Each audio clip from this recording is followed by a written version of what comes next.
All right, hey everybody. So, welcome to the fourth part of FNS, which is Formulas and Shortcuts workshop. The three parts have been arithmetic, algebra, and geometry. And I'm hoping, as we discussed, you've all revised arithmetic, algebra, geometry. तो आज हम revise करते हैं अपना progressions वाला अपना पूरा का पूरा मॉडर्न मैथ्स वाला पार्ट। मॉडर्न मैथ्स में प्राइमरी जो की एलिमेंट्स बनते हैं वो बनते हैं तुम्हारे पीएनसी प्रोबेबिलिटी, प्रोग्रेशंस बनता है, सेट थ्री बनता है। कई लोग इसमें फंक्शंस भी इंक्लूड कर देते हैं, लॉगरिदम भी इंक्लूड कर देते हैं। हमने पर लॉगरिदम और फंक्शंस को अलजेब्रा का हिस्सा मान के उसके अंदर हमने उसको समराइज किया है। करेक्ट। सो इस वाले के अंदर what we will do is a glimpse of set theory. Set theory के अंदर बहुत इंटरेस्टिंग बातें आज आपको बताऊंगा। मैक्सिमा मिनिमा के पॉइंट ऑफ व्यू से भी लाइन डायग्राम, वेन डायग्राम को आज मैं समराइज करने वाला हूँ, और उसके अलावा अपना पीएनसी, प्रोबेबिलिटी एंड प्रोग्रेशंस के बारे में बात करेंगे।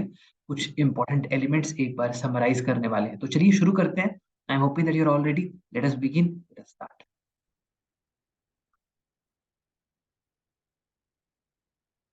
तो हम इस पड़ाव में 1, 2 एंड 3 करने के बाद हम पार्ट 4 के अंदर आ गए हैं।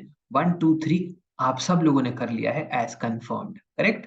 तो चलो शुरू करते हैं एंड लेट्स टॉक अबाउट सबसे पहले कुछ सबसे पहले कुछ की डेफिनेशन। तो सेट थ्योरी से अगर मैं स्टार्ट करूं तो कुछ बेसिक डेफिनेशंस के थ्रू मैं आपको एक बार क्विक रन थ्रू देता हूँ। इसके ऊपर सीधे डायरेक्ट क्वेश्चंस नहीं आते, बट कई बार क्वेश्चन का हिस्सा बन जाता है।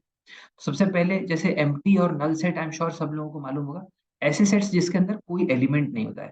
सबसे पहले सेट क्या होता है? सेट वो होता है जिसके अंदर कोई भी एक कलेक्शन ऑफ एलिमेंट्स आप रिप्रेजेंट करते हो। जैसे मान लो 1, 2, 3 is a set of first three natural numbers, है ना। अगर मैं बात करूं, let's say 2, 5, 7 is a set of first three prime numbers. Correct. तो इफेक्टिवली किसी भी एक एक पैटर्न को या एक ग्रुप को रिप्रेजेंट करने के लिए हम सेट यूज करते हैं। ओके। एक ऐसा सेट जिसमें कोई भी एलिमेंट ना हो उसको हम एम्प्टी सेट बोलते हैं। उसको फाइव से भी रिप्रेजेंट करते हैं और उसको हम ऐसे भी रिप्रेजेंट करते हैं।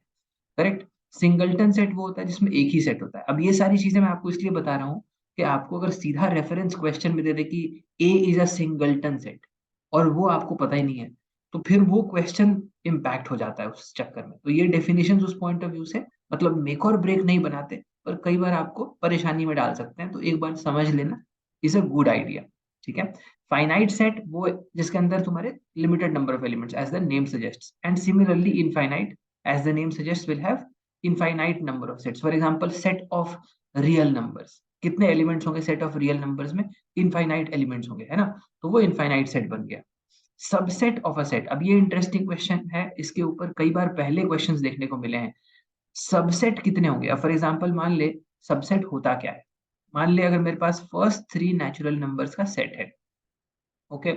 सबसेट क्या होता है?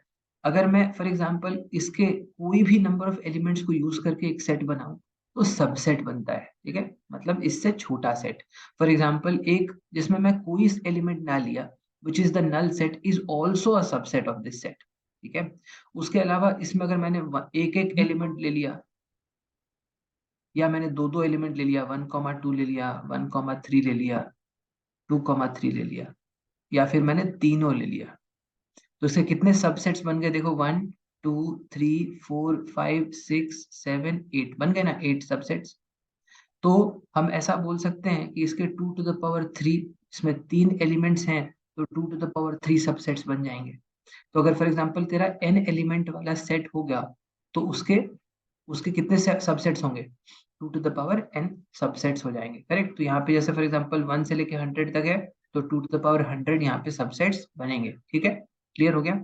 यूनिवर्सल सेट इफेक्टिवली हम एक ऐसा सेट जिसमें जो ऑल एनकम्पासिंग है। फॉर एग्जांपल नंबर्स के केस में रियल नंबर्स का सेट ऑल एनकम्पासिंग होता है ना, उसमें सारे numbers included, rational, irrational, integer, prime number, सारे के सारे नंबर उसके अंदर इंक्लूडेड है। ऐसे सेट को यूनिवर्सल सेट में बोलते हैं। ठीक है, क्लियर है। अच्छा, पावर सेट क्या होता है? ये सारे के सारे जो सबसेट्स हैं, ये सारे के सारे जो सबसेट्स हैं उनको मैं एक ही सेट में ले लूं तो वो पावर सेट बन जाता है। जैसे फॉर एग्जांपल मान ले ये अपना पहला वाला जो सेट है, उसके बाद मान ले 1 आ गया, उसके बाद मान लो जैसे 2 आ गया। ये सारे के सारे सबसेट्स को अगर मैं एक साथ ले लूं तो वो पावर सेट बन जाता है। ठीक है। बात अभी थोड़ी सी करेंगे फिर यूनियन एंड इंटरसेक्शन की भी। डिफरेंस ऑफ सेट्स, अगर मान ले एक सेट 1 2 है और ये 2 3 4 है, तो अगर a माइनस बी करोगे तो इफेक्टिवली जो कॉमन एलिमेंट है वो सब्ट्रैक्ट हो जाएगा। तो जैसे यहाँ पे 2 है तो 2 2 सब्ट्रैक्ट हो जाता है। अगर b माइनस a करना हो, अगेन कॉमन एलिमेंट यहाँ पे 2 है तो वो सब्ट्रैक्ट हो जाता है। कॉम्प्लीमेंट ऑफ अ सेट क्या होता है? कॉम्प्लीमेंट ऑफ अ सेट ये होता है कि अगर फॉर एग्जांपल मान ले a set of first 100 natural numbers है ना, जैसे ये है फर्स्ट 100 नेचुरल नंबर्स। अब इसमें मैं बोलूं कि मेरा एक और सेट है, ठीक है, अभी फॉर एग्जांपल लेट्स से प्राइम नंबर्स, तो मैं अगर कॉम्प्लीमेंट लूंगा इस सेट के साथ में, तो it is effectively taking the difference only, है ना। जनरली जो तुम कॉम्प्लीमेंट लेते हो वो तुम यूनिवर्सल सेट के साथ लेते हो, देयरफॉर यहाँ पे तुम्हें यू दिखाई दे रहा है, ठीक है। तो ये वाला थोड़ा सा कम इंपॉर्टेंट है, तो फटाफट आगे भागेंगे और बात करेंगे हम यूनियन और यूनियन इंटरसेक्शन की। डिसजॉइंट सेट्स क्या होते हैं? ऐसे सेट्स जिसमें कॉमन एलिमेंट्स आपको नहीं मिलते हैं, वो डिसजॉइंट सेट्स होते हैं। तो इसका रेफरेंस कई बार क्वेश्चन में यूज हो जाता है कि A and B are disjoint sets, ठीक है। तो वो अपने को एक बार समझ लेना इंपॉर्टेंट हो जाता है, ठीक है। आगे चलते हैं अगले वाले सेक्शन की तरफ, जहां पे मैं थोड़ी सी बात प्रॉब्लम सॉल्विंग के पॉइंट ऑफ व्यू से ज्यादा करने वाला हूँ, which is this entire thing. I am sure सब लोगों ने 2 सेट 3 सेट के बेसिक क्वेश्चन जरूर सॉल्व करे होंगे। जैसे फॉर एग्जांपल अगर यहाँ पे देख, यहाँ पे अपने पास 3 सेट दिखाई दे रहा है, ये ए बी और सी, ये वाला एलिमेंट ओनली ए को रिप्रेजेंट करता है, ये ओनली बी को, और ये ओनली सी को रिप्रेजेंट करता है। ये वाला ए और बी के इंटरसेक्शन को, ए और सी के इंटरसेक्शन को, बी और सी के इंटरसेक्शन को रिप्रेजेंट करता है। और जो सबसे बीच वाला सेंटर वाला एलिमेंट है वो तीनों के इंटरसेक्शन को रिप्रेजेंट करता है। अगर 2 एलिमेंट्स है मेरे पास, तो आपके number of elements in A union B is given as N A plus N B minus N A intersection B. ये सब लोग इसको जानते तो हैं। How many of you understand this? एक बार फटाफट बताओ। Okay, how many of you understand? Ujjwal line diagram के बारे में और वेन डायग्राम के बारे में बात करेंगे। मेरा इनफैक्ट अगला स्लाइड उसी के ऊपर है, ठीक है। थोड़ा सा पेशेंस रख, मैं सारा कवर करने वाला हूं, ठीक है। मेरे दिमाग में वो चीजें पहले से चल रही हैं जो तुम सोच रहे हो, तो relax. I have all of it covered, okay. So NA union B is equal to NA plus NB minus NA intersection B. If you understand this, you don't need to remember this. Okay, ये effectively हम यहाँ पे क्या बोल रहे हैं कि मान ले मेरे पास यहाँ पे सेट है A, यहाँ पे एक सेट है B। ओके, तो ये वाला सेट अपना क्या बन जाएगा? A यूनियन B का मतलब क्या होता है? यूनियन का मतलब कितने लोगों को मालूम है? How many of you know the meaning of union? देखो, मीनिंग ऑफ यूनियन ये होता है कि दो सेट के सारे एलिमेंट्स ले लो without repetition, okay. all the elements taken together without repetition, it is not with repetition। ऐसा नहीं है कि इसमें से भी एलिमेंट्स उठा लो, इसमें से भी एलिमेंट्स उठा लो और रिपीट हो रहे हैं। जो रिपीट हो रहे हैं वो एक ही बार लिया जाता है, that is what is union. समझ में आया? तो जैसे फॉर एग्जांपल ये वाला सेट, तो इसमें ये वाला पार्ट और ये वाला पार्ट और ये वाला पार्ट अगर मैं तीनों ले लूं तो बन जाएगा ए यूनियन बी। कितने लोगों को ए यूनियन बी का मतलब समझ में आया? बहुत दिन से ने बहुत सारे लोग सिर्फ डेफिनेशन याद करते हैं, मीनिंग समझ लेना भी जरूरी है। अब इस सिचुएशन में इसको हम कैसे रिप्रेजेंट करें? देख, इसमें अगर मेरे को ये चीजें रिप्रेजेंट करनी है तो मेरे को कैसे करना होगा? मेरे को ये वाला पार्ट, ये वाला पार्ट और ये वाला पार्ट का सम चाहिए, करेक्ट है। तो N A union B, A set A और सेट बी को अगर मैंने ऐड किया तो ये बीच वाला पार्ट कितनी बार ऐड हो गया? ये बीच वाला पार्ट 2 बार ऐड हो गया, तो एक बार सब्ट्रैक्ट करना पड़ेगा। Therefore, NA union B is NA plus NB minus NA intersection B. And similarly, in case of 3 elements, ठीक है। Similarly, in case of आपका 3 एलिमेंट भी, इन केस ऑफ आपका 3 एलिमेंट भी, जैसे फॉर एग्जांपल हम लोग क्या करते हैं कि ए, यहाँ पे A union B, A plus B plus C कर लिया, तो ये वाले पार्ट्स आपके क्या हो जाएंगे? रिपीट हो जाएंगे। ये वाले पार्ट्स रिपीट हो जाएंगे, तो ये वाले पार्ट्स को सब्ट्रैक्ट करेंगे और सब्ट्रैक्ट करने के बाद पता चलेगा कि सारे को सब्ट्रैक्ट कर दिया तो ये वाला पार्ट इफेक्टिवली देन ऐड ही नहीं हुआ, तो ये वाला पार्ट फिर अलग से ऐड करते हैं, A intersection B intersection C वाला। तो ये आपका बन गया यूनियन। तो यूनियन इफेक्टिवली तुम्हारे टोटल नंबर ऑफ एलिमेंट्स को रिप्रेजेंट करता है, ठीक है। टोटल नंबर ऑफ एलिमेंट्स को रिप्रेजेंट करता है। Okay, clear? चलो आगे चलते हैं क्विक रन थ्रू के अंदर फटाफट। अब मैं एक बेसिक क्वेश्चन में इसका एप्लीकेशन देख लेते हैं, है ना। बेसिक से क्वेश्चन में एप्लीकेशन देख लो।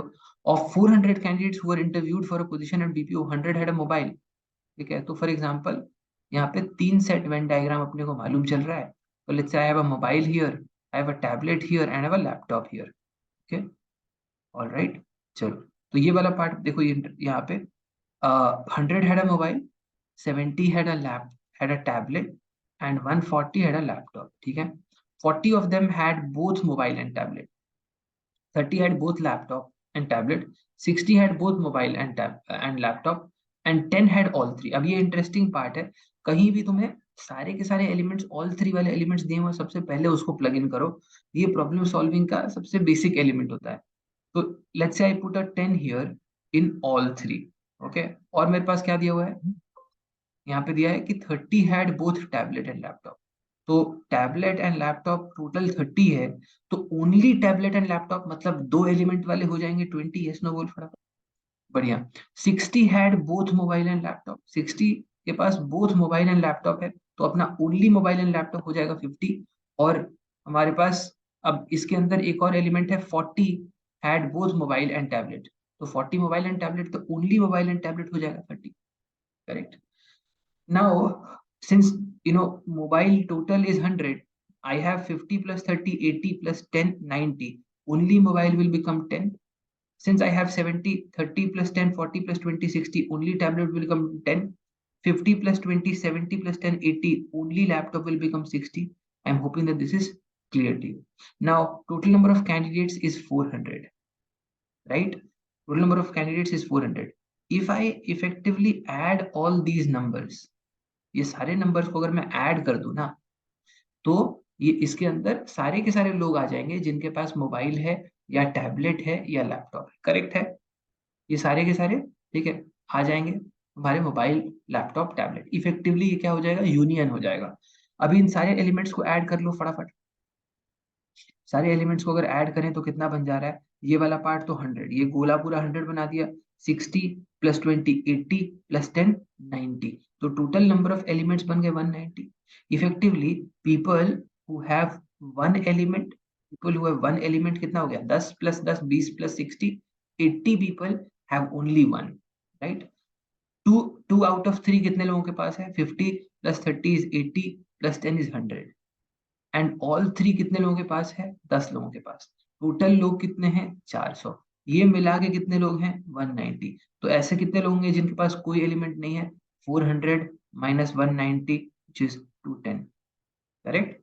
सो ये हो गया आपका basic calculation. 3 set Venn diagram हो या 4 सेट वेन डायग्राम हो, थॉट प्रोसेस एकदम सेम रहता है। Okay, I am hoping that this is clear to you. ठीक है, 3 सेट वेन डायग्राम हो या 4 सेट वेन डायग्राम हो, एकदम सेम प्रोसेस आपका रहता है। ओके, जस्ट दैट कि 4 सेट में तुम्हारे वेरिएबल्स इंक्लूड होते हैं तो कैलकुलेशन बढ़ जाता है, और थॉट प्रोसेस वाइज कोई डिफरेंस नहीं है। अच्छा, अब मैं थोड़ी सी बात करता हूँ यहाँ पे एक और इम्पोर्टेंट एलिमेंट की, which is maxima minima. Maxima minima primarily हम दो तरीके से कैलकुलेट करते हैं, which is your line diagram and Venn diagram. दोनों को समझना जरूरी है from a CAT stand point. एक बार फटाफट देखते हैं how do we go about it. देखो, in a survey it was found that 40% like tea, 50% like coffee, 60% like milk. Every person likes at least one of the three items. What is the maximum and minimum possible?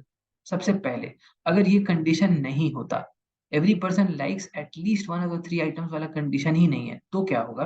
बहुत simple है, अगर मेरे को maximise करना है, देख total जो लोग होंगे वो तो 100% ही होंगे, है ना। अब मेरे पास जो लोग हैं यहाँ पे 60% लाइक मिल्क, तो अगर मैं 60% वालों को इधर प्लॉट कर दूं मान ले, ठीक है, तो ये milk lovers, 60% people milk lovers, I have plotted. Now ये वाला कंडीशन मान ले क्वेश्चन में नहीं है कि एवरी पर्सन लाइक्स एटलीस्ट वाला सिचुएशन ही नहीं। अब I have to maximize it. अगर मुझे मैक्सिमाइज करना है तो मुझे क्या करना पड़ेगा, मुझे इन तीनों को आपस में अलाइन करना पड़ेगा। I have to maximise the common area between the three. So 60% वो ले लिया मैंने, ओवरलैप मेरे को मैक्सिमाइज करना है, 50% मैंने कॉफी ले लिया, और इसी के साथ में मैंने 40% अपना टी ले लिया। तो अब मैं यहाँ पे देख सकता हूँ कि तीनों में जो मेरा मैक्सिमम कॉमन आ रहा है वो कितना आ रहा है, तीनों में मेरा मैक्सिमम कॉमन आ रहा है वो कितना आ रहा है, 40% आ रहा है। यस और नो बोलो। तो ये मेरा मैक्सिमम पॉसिबल जो ओवरलैप होगा इन तीनों के बीच में वो 40% ही होगा। क्लियर, समझ में आया, है ना। तो 40% है ना, तो इसका सिंपल ट्रिक यही है कि ओवरलैप बढ़ा दो। ठीक है, इसका सिंपल शॉर्टकट क्या है, ओवरलैप बढ़ाओ, तुम्हारा काम हो जाएगा। अच्छा, अगर मेरे को मिनिमा कैलकुलेट करना है तो मुझे क्या करना पड़ेगा, इंट्यूटिवली ओवरलैप कम करना है। ओवरलैप कैसे कम करें, देख, ओवरलैप कम करने के लिए मिल्क मैंने 60% इस एंड से डाल दिया है, दूसरे एंड से मैं कॉफी ले लेता हूँ। फॉर एग्जाम्पल मान ले दूसरे एंड से कॉफी ले लिया, तो अब मैंने दूसरे एंड से लेट्स से कॉफी इसमें पुट कर दिया, ठीक है, 50% कॉफी। तो ये कॉफी लवर्स हो गए, 50% हो गया। अब इनके बीच में कॉमन एलिमेंट कितना है, ये 60 तक जा रहा है, ये 50 तक जा रहा है, कितना कॉमन है। सिंपल बात है, ऐसे देखना, ये 1 से लेके 60 तक है और ये 51 से लेके 100 तक है, तो इनमें ये 10% लोग इसमें कॉमन आ रहे हैं। अब मुझे ऐड कर रहा है टी, अब मैं टी ऐसे ऐड करूंगा ताकि तीनों का कोई ओवरलैप ना हो। तो टी मैं 40% मान ले इधर से ऐड कर दिया, टी मैं 40% मान ले इधर से ऐड कर दिया। तो अब इन तीनों का ओवरलैप कितना हो गया, जीरो हो गया। तीनों का ओवरलैप कितना हो गया, जीरो हो गया। तो इफेक्टिवली अगर मिनिमाइज करना हो तो अपने को नंबर ऑफ जो जो ओवरलैप्स हैं वो मिनिमाइज हमको करना होता है। तो ये अपना thought process I am hopping कि समझ में आया होगा। That is the scenario when every percent at least वाला, ये वाला जो कंडीशन है वो नहीं है। अब अगर ये कंडीशन होगा तब ये गेम बदल जाएगा, और ये गेम कैसे प्ले करेगा वो दिखाता हूँ, वो काफी काफी इंटरेस्टिंग है। ठीक है, खेल शुरू होता है बिल्कुल वैसे ही जैसे पिछले वाले केस में हुआ था, कि यहाँ पे तुम्हारे 100% लोग हैं, और सबसे पहले तुम क्या करते हो कि मिल्क का 60% तुम प्लॉट कर दिया। ठीक है, ठीक है, मिल्क का 60%, जरूरी नहीं है मिल्क, तुम कहीं से भी स्टार्ट कर सकते हो। ठीक है, सो 60% मान ले मिल्क मैंने इधर प्लॉट कर दिया। अब इसमें कैच ये है कि जो रिमेनिंग 40% है ये वेकेंट नहीं रह सकता। पिछले वाले केस में हमने क्या किया था कि इस वाले पार्ट को हमने वेकेंट छोड़ दिया था, रिमेंबर। तो इस वाले पार्ट में तुम इसको वेकेंट नहीं छोड़ सकते हो। Effectively what does it mean, it means के मुझे कुछ ना कुछ इधर डालना पड़ेगा। मुझे रिमेनिंग 40% टी में से और कॉफी में से निकालना होगा, है ना। तो लेट अस से कि मैं यहाँ से x% निकाल के इस वेकेंट एरिया में डाल रहा हूँ। ओके, वो यहाँ से कितना निकालना पड़ेगा, अगर मैं x% निकाल के यहाँ से डालता हूँ तो यहाँ से मेरे को कितना निकालना पड़ेगा, 40 minus x. Do you agree with me, अगर if I take out x, I must take out 40 minus x because these two combined must be able to cover this 40% wala gap. Otherwise, every person likes at least one of the three items will get violated, right? So I put, let's say, x from here and 40 minus x from here. After putting x and 40 minus x, okay, I have here I have remaining 40 minus x, and here I have 10 plus x, correct?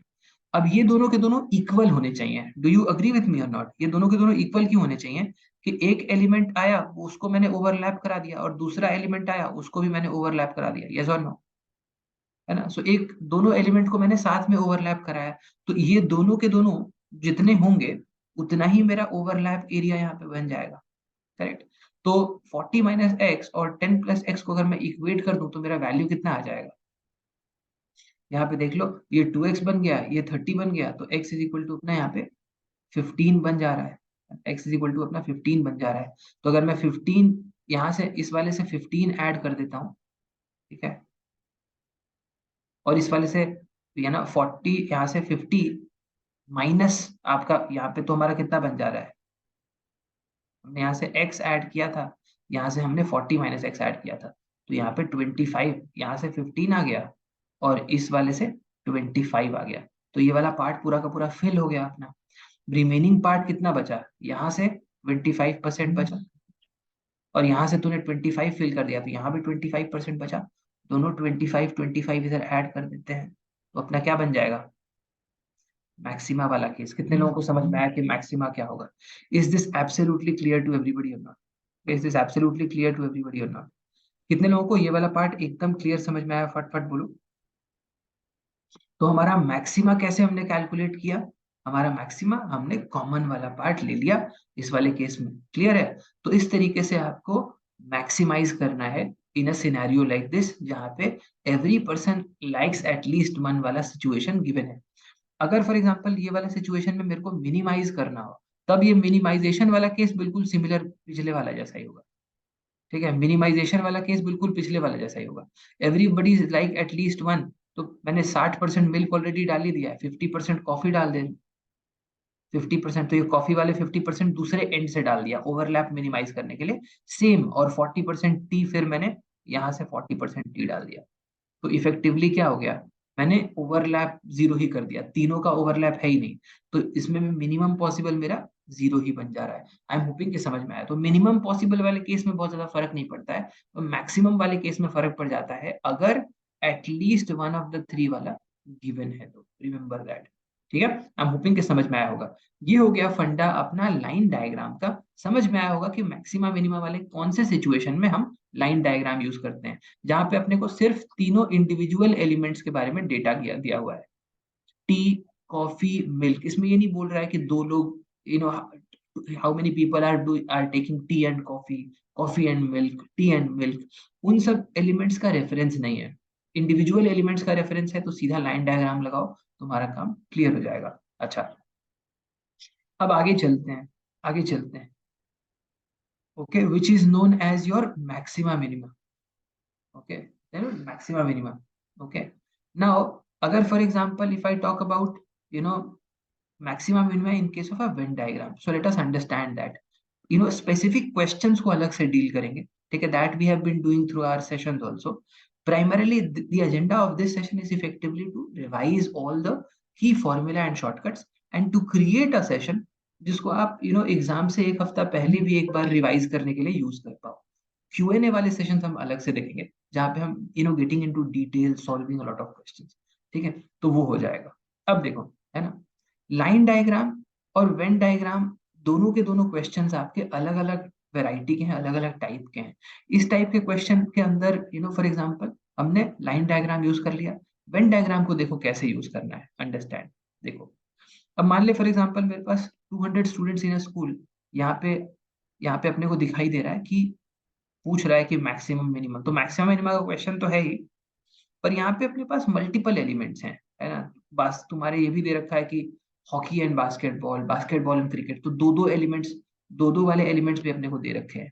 इस scenario में जो suitable approach होता है वो आप Venn diagram से करो, ठीक है। अभी देखो फटाफट इस वाले के अंदर, ओके, कई बार हम क्या करते हैं ना, हम इसको भी इधर फोर्स फिट कर देते हैं, ठीक है, इसको भी इधर फोर्स फिट कर देते हैं, बट एफिशिएंटली उसकी जरूरत आपको है नहीं, मतलब आप एफिशिएंसी से लाइन डायग्राम से वो क्वेश्चन कर सकते हो, उसके लिए आपको ये पूरा का पूरा सेट बनाने की जरूरत ही नहीं है, ठीक है। इसमें मैक्सिमम एलिमेंट्स आपके यूज ही नहीं होते हैं, तो कोई फायदा नहीं है उसको बना के।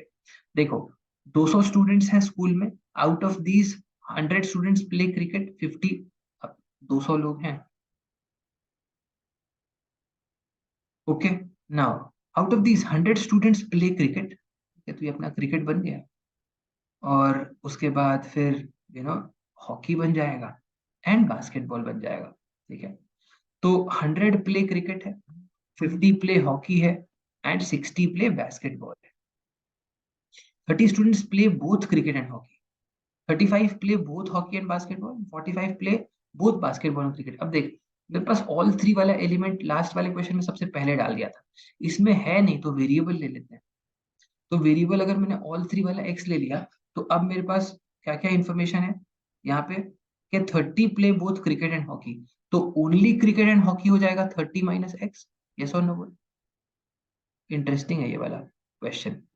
तो ओनली क्रिकेट एंड हॉकी हो जाएगा 30 minus x, correct. 35 play both hockey and basketball, तो ओनली हॉकी एंड बास्केटबॉल हो जाएगा 35 minus x. And 45 play both basketball and cricket, तो अपना basketball, only basketball and cricket हो जाएगा 45 माइनस एक्स। अब देखिए टोटल 100 है, ये हो जा रहा है 75 माइनस एक्स प्लस एक्स, तो माइनस एक्स, तो ये वाला हो जाएगा 25 प्लस एक्स, तभी आएगा 100। यहाँ पे आपका 65 बन रहा है, यहाँ पे 50 बनाना है, तो -15 लेना पड़ेगा। दो बार माइनस में एक्स है, एक बार प्लस में है, एक बार और प्लस में लोगे तो आपका एक्स न्यूट्रलाइज हो जाएगा, तो टोटल 50 बन जाएगा। सिमिलरली यहाँ पे अगर 60 बनाना हो तो 45 और 35, ये कितना बन जा रहा है, 50, 80 बन गया। 80 एंड यहाँ पे अब मेरे को 60, तो एक -20 लेना पड़ेगा और एक प्लस एक्स लेना पड़ेगा। इस ये तीनों के तीनों कैलकुलेशन आई एम होपिंग के समझ में आ गए होंगे। तो only cricket, only hockey, only basketball आ गया, 2 आउट ऑफ 3 आ गया और 3 आउट ऑफ 3 आ गया। पिछले वाले केस में और इस वाले केस में आई एम होपिंग कि डिफरेंस बड़ा ही एकदम एग्जैक्टली बहुत ही क्लियर दिखाई दे रहा होगा कि यहाँ पे आपके मल्टीपल एलिमेंट्स आपको यहाँ पे यूज करने पड़ रहे हैं, उस वाले में एकदम सिंपल इंडिविजुअल एलिमेंट्स के ऊपर काम हो रहा था। अब देखो फटाफट, अब मान ले मुझे ये पूछ ले कि मैक्सिमम क्या होगा एक्स का वैल्यू, मिनिमम क्या होगा एक्स का वैल्यू, या ओवरऑल का वैल्यू मैक्सिमम मिनिमम क्या होगा। ठीक है, तो कैसे कैलकुलेट करते हैं, बहुत सिंपल बात है। इस टाइप का सिचुएशन अगर तुमने क्रिएट कर दिया है तो अब इसका बेसिक प्रेमाइस यही है कि अब ये देख लो कि तुम्हारा एक्स का वैल्यू, ठीक है, मिनिमम रखने से कोई भी नंबर नेगेटिव नहीं होना चाहिए और मैक्सिमम रखने से कोई भी नंबर नेगेटिव नहीं होना चाहिए। तो एक्स का मिनिमम वैल्यू क्या होगा बताओ फटाफट। Can I take zero? Can I take zero? If I take zero, you will get a negative number here. X minus 15 people take, playing hockey. 0 - 15 मतलब -15 लोग हॉकी खेल रहे हैं। इमेजिन कर वो दृश्य इमेजिन करो कि 15 लोग नेगेटिव में हॉकी खेल रहे हैं, मतलब समझ रहा है? ठीक है, हाँ मतलब फुल ऑन कंज्यूरिंग। तो 15 नेगेटिव हो ही नहीं सकता है। सो द आइडिया है कि मिनिमम मेरे को कितना लेना पड़ेगा, मेरे को मिनिमम यहाँ पे 20 लेना होगा, क्योंकि अगर मैंने 20 से कम लिया तो क्या हो जाएगा, ये वाला पार्ट नेगेटिव हो जाएगा। कोई भी पार्ट नेगेटिव नहीं होना चाहिए, ये अपना इंपॉर्टेंट कंडीशन यहाँ पे बनता है। तो मिनिमम वाला सिचुएशन कितना बन जाएगा, 20 बन जाएगा। मैक्सिमम वाला कंडीशन क्या बनेगा देखो, मैक्सिमम मैं कितना जा सकता हूँ, मैक्सिमम मैं कितना जा सकता हूँ, क्या मैं 50 जा सकता हूँ, क्या मैं 70 जा सकता हूँ? देखो सिंपल बात है, अगेन मैक्सिमम वाले केस में भी तुम्हें एक ही बात का ध्यान रखना है कि कुछ भी नेगेटिव नहीं होना चाहिए। अब देखिए ये वाला जो एलिमेंट है अपना 30 - x, ये अगर मैं x को 30 के ऊपर लेके गया, ठीक है, x को अगर मैं 30 के ऊपर लेके गया तो ये नेगेटिव हो जाएगा, है ना? बाकी सबको कोई प्रॉब्लम नहीं है, पर x 30 के ऊपर लेने से ये वाला नेगेटिव हो जाएगा। ठीक है, तो x मैक्सिमम मैं 30 तक ही जा सकता हूँ, 30 के ऊपर नहीं जा सकता। तो मिनिमम इसमें हो गया 20 और मैक्सिमम इसमें हो गया 30। अब अगर मुझे ओवरऑल का मैक्सिमम मिनिमा निकालना है कि maximum number of people who play for example at least one game, अब वो कितना हो जाएगा, इन सारे एलिमेंट्स को ऐड करो, एक्स का मिनिमम वैल्यू पुट कर दो तो मिनिमम मिल जाएगा, सबको ऐड करके एक्स का मैक्सिमम वैल्यू पुट कर दो तो मैक्सिमम मिल जाएगा। आई एम होपिंग कि लाइन डायग्राम और वेन डायग्राम का अप्रोच और थॉट प्रोसेस एब्सोल्युटली क्लियर हो गया होगा। ठीक है, आगे चलते हुए कुछ और इंटरेस्टिंग एलिमेंट्स के बारे में बात करते हैं। एक और फंडा जिसके अंदर लोग चीजें प्रॉपरली समझते नहीं है, या कैट में इसका एप्लीकेशन कम है तो लोग जनरली इग्नोर कर देते हैं, पर हम एक बार देख लेते हैं, which is known as binomial theorem. ठीक है, बाइनोमियल थ्योरम में दो मेजर एप्लीकेशंस हैं।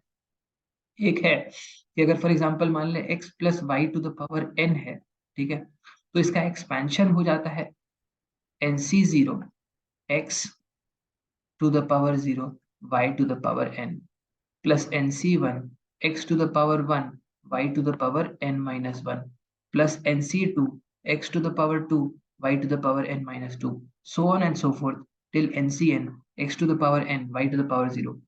इसमें दो तीन इंटरेस्टिंग एलिमेंट्स हैं समझने वाले। ओके, एक तो इंटरेस्टिंग एलिमेंट इसमें समझने वाला ये है कि अपना जो तुम्हारे हर एक एलिमेंट में जो सम ऑफ पावर्स हैं वो हमेशा n रहता है। ओके, जैसे यहाँ पे 1 है, यहाँ पे n-1 है, यहाँ पे 2 है, यहाँ पे n-2 है, यहाँ पे n है, यहाँ पे 0 है। क्लियर? तो ये सबसे इंपॉर्टेंट एलिमेंट ये हो गया। नंबर ऑफ टर्म्स की अगर मैं बात करूं तो नंबर ऑफ टर्म्स यहाँ पे हो जाता है n+1। ठीक है, नंबर ऑफ टर्म्स यहाँ पे हो जाता है n+1। It is similar to distributing n to two kids, जो डिस्ट्रीब्यूशन वाला प्रॉब्लम है ना, कि फॉर एग्जांपल n को अगर मुझे फॉर एग्जांपल मान ले तेरे पास n चॉकलेट्स हैं और उसको दो बच्चों में डिस्ट्रीब्यूट करना है, तो कितने तरीके से होगा, n+2 - 1c, 2 - 1 होता है ना, तो ये कितना हो जाएगा n+1c1।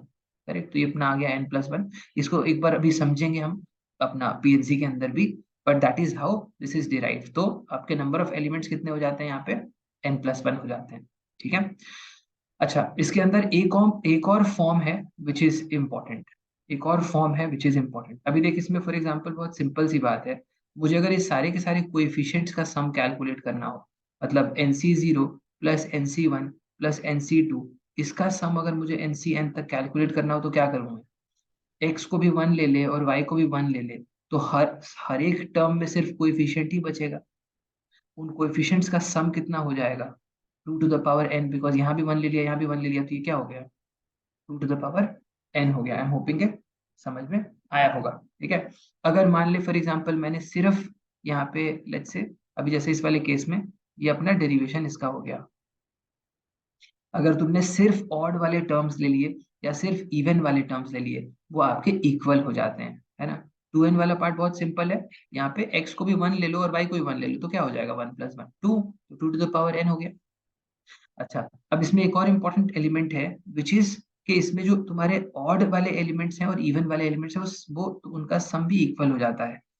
देखो, अगर मैं फॉर एग्जांपल यहाँ पे बात करूं, let's say NC0 plus NC2 plus NC4 dot dot dot और NC1 प्लस NC3, मतलब ये जो आपके एलिमेंट्स हैं यहाँ पे ऑड वाले हैं, यहाँ पे इवन वाले हैं, ये भी आपके इक्वल हो जाते हैं। अगर ये इक्वल हो जाएंगे तो ये effectively 2 to the power n/2 हो गया, तो 2 to the power n - 1 हो जाता है। ये कुछ इंपॉर्टेंट आउटकम्स हैं जो अपने को हेल्प करते हैं। प्राइमरीली नीचे वाला उतना ज्यादा नहीं, बट ये वाला कई बार पहले कैट क्वेश्चन में यूज किया गया है। ठीक है, तो ये एक इंपॉर्टेंट एलिमेंट है, इंपॉर्टेंट डेरिवेशन है जो अपने को समझना चाहिए बाइनोमियल के अंदर। बाइनोमियल के अंदर एक और इंपॉर्टेंट एलिमेंट है जो अपन लोग यूज करते हैं अप्रोक्सीमेशन के अंदर, आई एम श्योर तुम्हें पता होगा, और इसको हम लोगों ने अलजेब्रा के अंदर भी देखा है।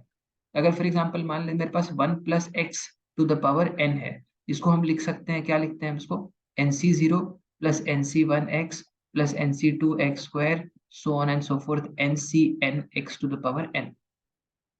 ये हो गया इसका एक्सपेंशन। अगर x का वैल्यू 1 के कंपैरिजन में बहुत बहुत छोटा है, उस सिचुएशन में ये जो x² और हायर ऑर्डर वाले टर्म्स हैं, अगर मान ले x छोटा है, उसका स्क्वायर करोगे तो क्या होगा, और छोटा हो जाएगा, क्यूब करोगे तो क्या होगा, और छोटा हो जाएगा। जितने हायर पावर्स में जाते जाओगे वो सारे के सारे एलिमेंट्स आपके क्लोज टू जीरो होते जाएंगे। तो हम इसका अप्रोक्सीमेशन क्या कर सकते हैं, इसका अप्रोक्सीमेशन ये कर सकते हैं कि स्क्वायर एंड हायर टर्म्स को अप्रोक्सीमेटली जीरो ले लें। तो ये क्या बन जाएगा, NC0 का वैल्यू हो गया 1, NC1 का वैल्यू हो गया n, और x का तो x है ही, तो 1 + x⁴n can be approximated as 1 + nx when x is small as compared to 1। मतलब 1% 2% से अगर छोटा नंबर है तो आप उसको सीधा 1 + nx फॉर्म में अप्रोक्सीमेट कर सकते हो। ये अप्रोक्सीमेशन का डेरिवेशन भी बाइनोमियल से ही होता है, हम इसको सीधा यूज कर लेते हैं, but that is how it comes, इसका एग्जिस्टेंस यहीं से है।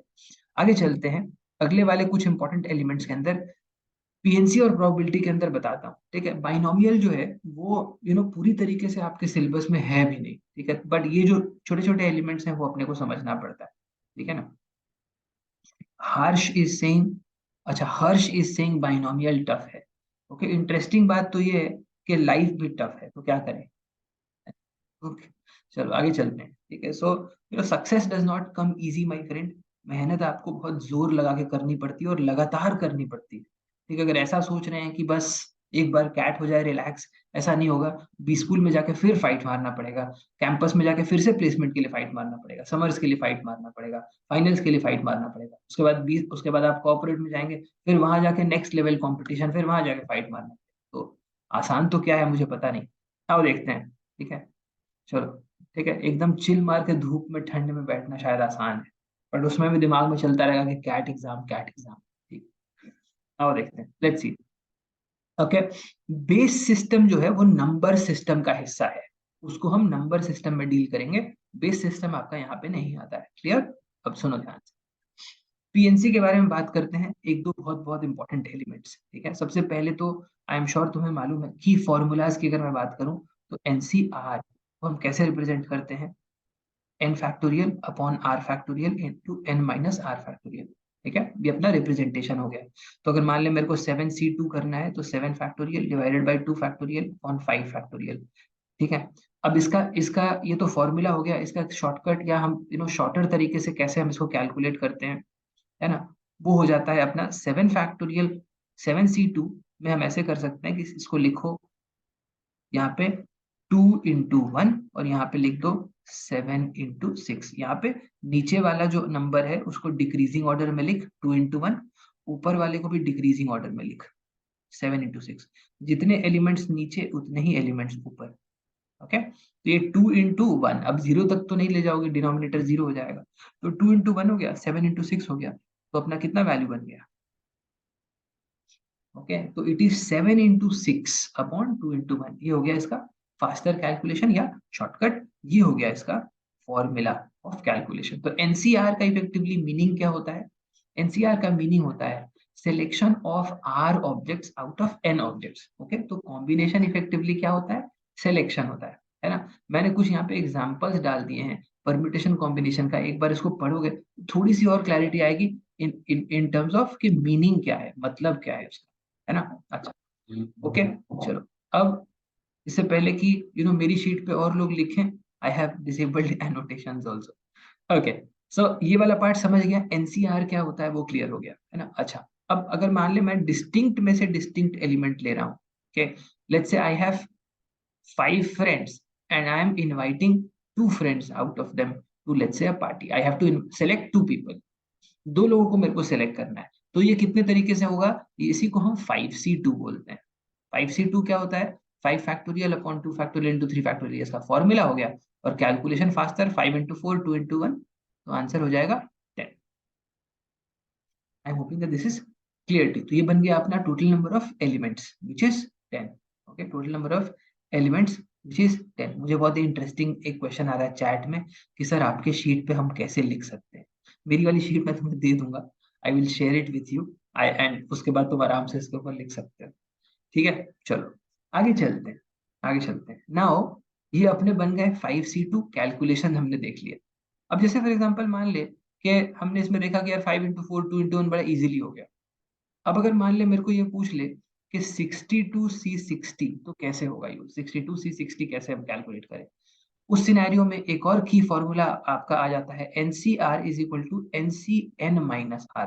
मतलब आप इसको रिड्यूस करके 62C2 भी ले सकते हो।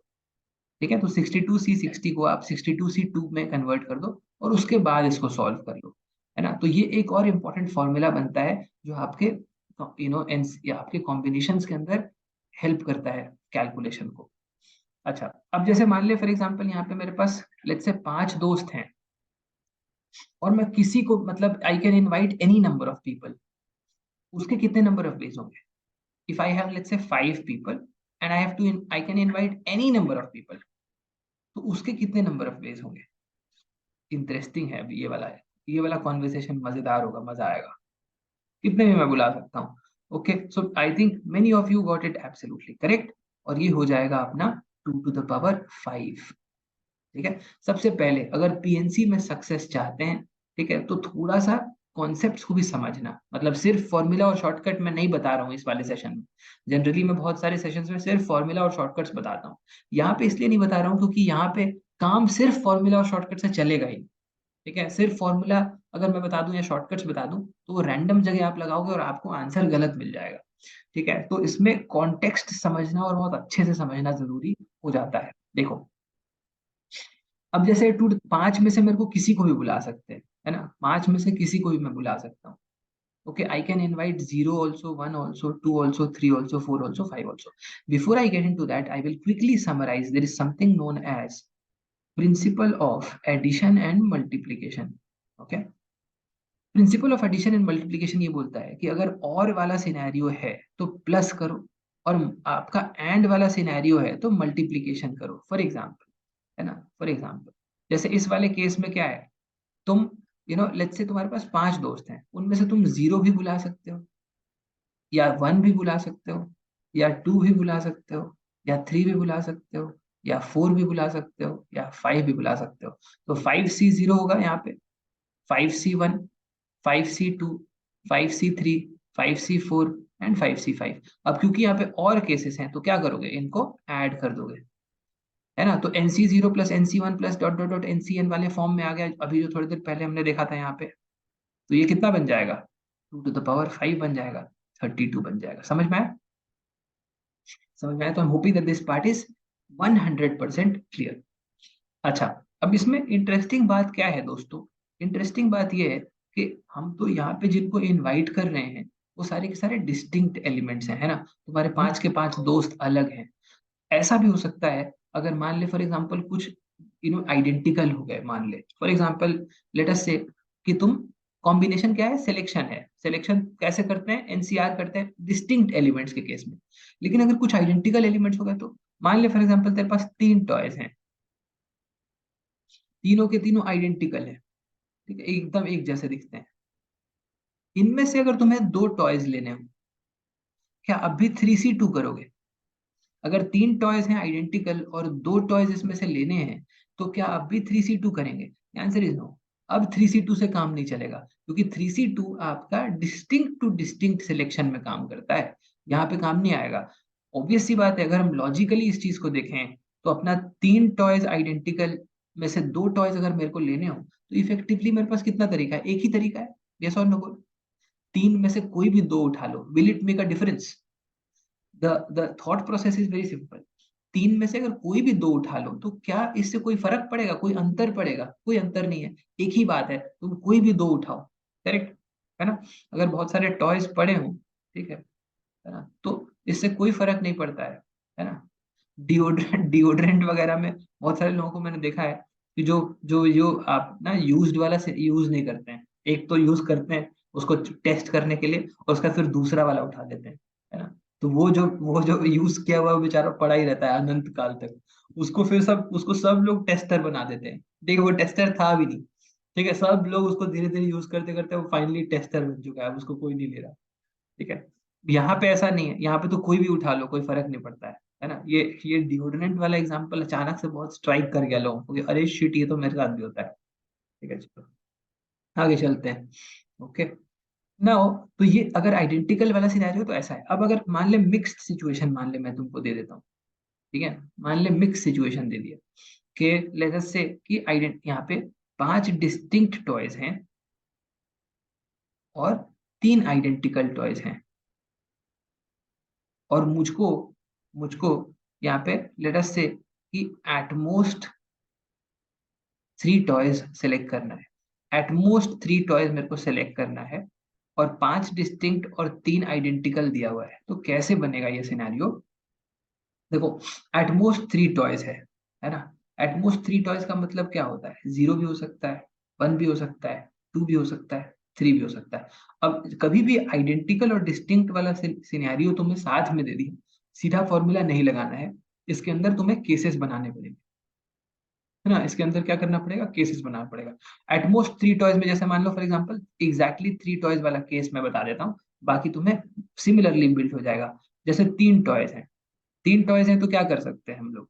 यहाँ से 0 ले लें, यहाँ से 3 ले लें, या यहाँ से 1 ले लें, यहाँ से 2 ले लें, यहाँ से 2 ले लें, यहाँ से 1 ले लें, यहाँ से 3 ले लें, यहाँ से 0 ले लें। अगर मान ले यहाँ से मैं 0 लेता हूँ और यहाँ से मैं 3 लेता हूँ, है ना? तो अब मुझे बताओ, इन दोनों के बीच में क्या एंड है कि और है? 0 एंड 3 और 0 और 3, एंड सिचुएशन है कि और सिचुएशन है?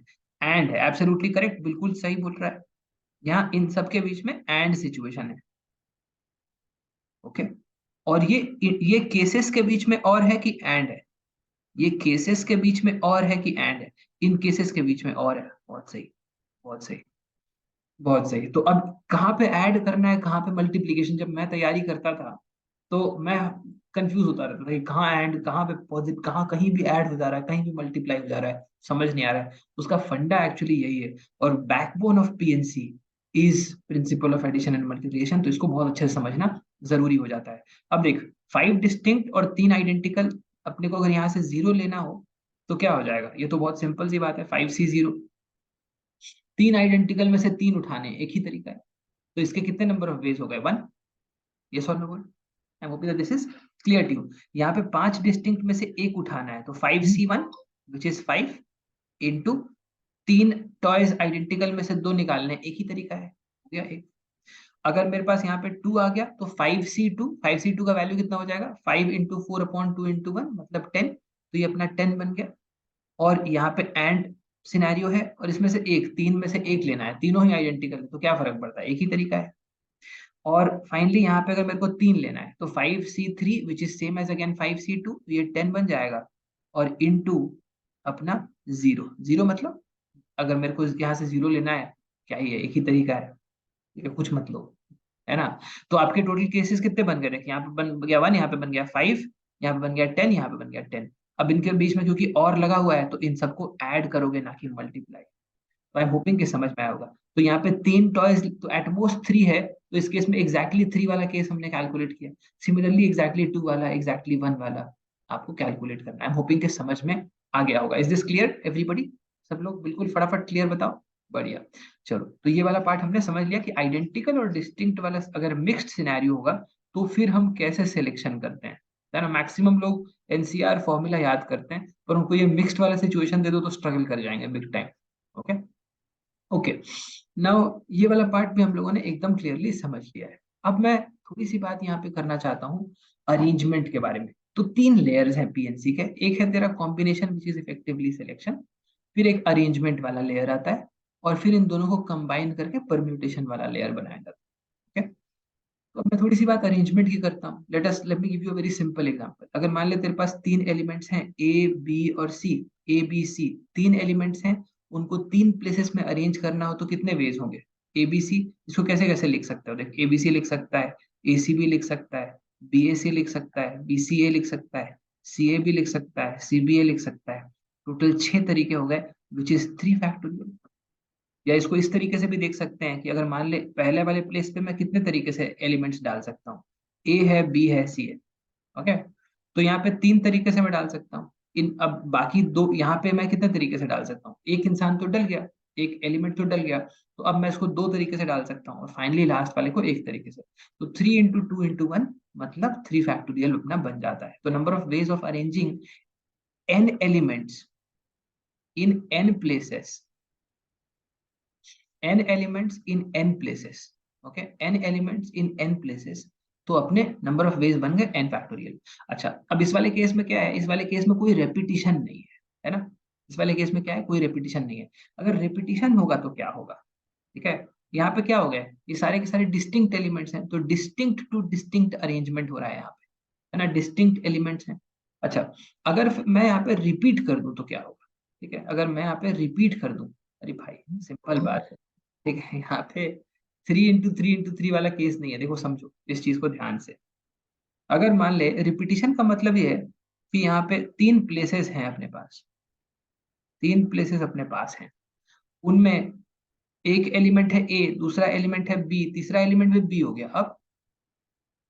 अब क्या होगा? क्योंकि यहाँ पे 2 एलिमेंट्स हैं, ओवरऑल हमने देखा था कि इसका जनरल सिनेरियो में 3 फैक्टोरियल होता है। लेकिन अब क्योंकि बी यहाँ पे रिपीट हो जा रहा है, तो जितने एलिमेंट्स रिपीट हो रहे हैं उतना बार आप फैक्टोरियल से डिवाइड कर दो। तो बी कितनी बार रिपीट हो रहा है? 2 बार। इसका लॉजिक ये है कि आपके बी के अरेंजमेंट से इफेक्टिवली इसमें कोई नया केस बनता नहीं है ना।